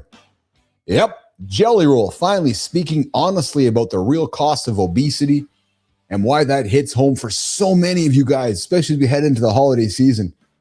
He just wanted to have sex with his wife. He's like, yeah, having some troubles moving around. I couldn't get aroused. I couldn't get around, as he put it. We had that conversation in hour one. Jelly Roll. So what does he do? Loses hundreds of pounds. Have you seen his picture lately? He used to be 550. I think he's teetering around the 200 point now. Guys, we moved through the lighter, stranger corners of the news cycle today. Yep, we talked about teens outsmarting lawmakers. To all my teen listeners in Australia, let me know how you're making out with that ban. I'm on your side. The ban's ridiculous. I grew up with and so did Petro. I grew up with hey, you can't listen to Judas Priest because they have bad language in their lyrics, so we're going to put a sticker on the album. Yeah, really? We talked about the AI book generator and Instagram algorithm updates. Brianna Bass came through center stage and gave us a clear, unfiltered look at why so many alpha men are actually starving for connection. Hour two, we got practical, shifting from creator to holding company, encouraging you guys to build a business of systems, sustainability, something that can outlast you. What's going on, Cam North? What's going on, Cam North? Joining me this morning.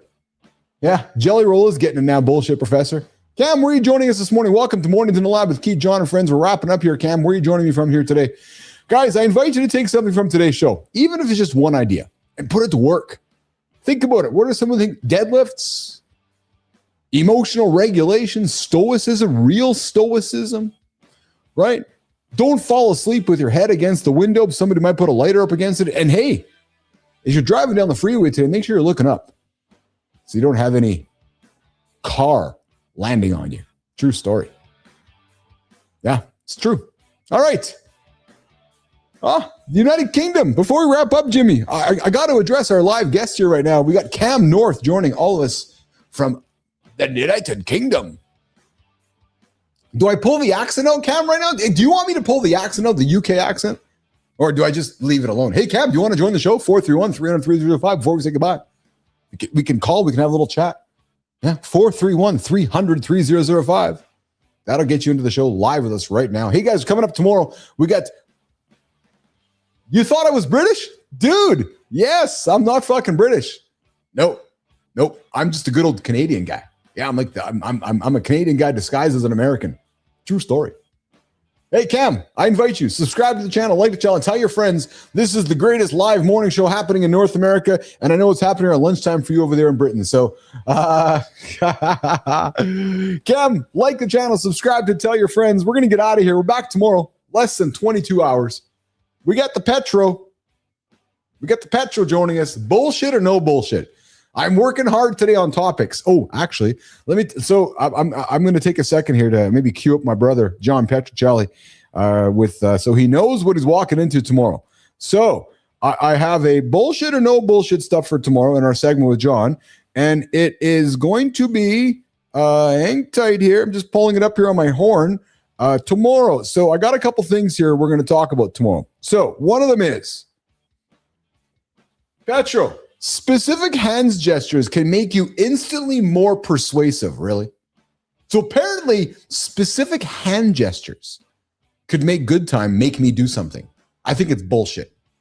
We're going to talk about that tomorrow. And the sci-fi hypothesis when brains synchronize. Apparently that people can synchronize their brains, Petro. I think it's bullshit too, man. Telling you right now, I'm giving you a heads up. Giving you a heads up. I think that people who synchronize their brains, that's full of bullshit. And hand gestures, fuck, man. Nanu. I know. I see your comment, Neiman. Neuroscience. I think it's all bullshit. We're gonna get Petro to dispel it for us tomorrow on the show. All right, guys. I'm out of here. I'll see you tomorrow. 8 o'clock live. X, YouTube, and LinkedIn. The Handsome Chief's out of here. Yes, good time. Exactly. The gestures. Get ready. Petro's joining us tomorrow. We'll see you guys tomorrow. Ciao.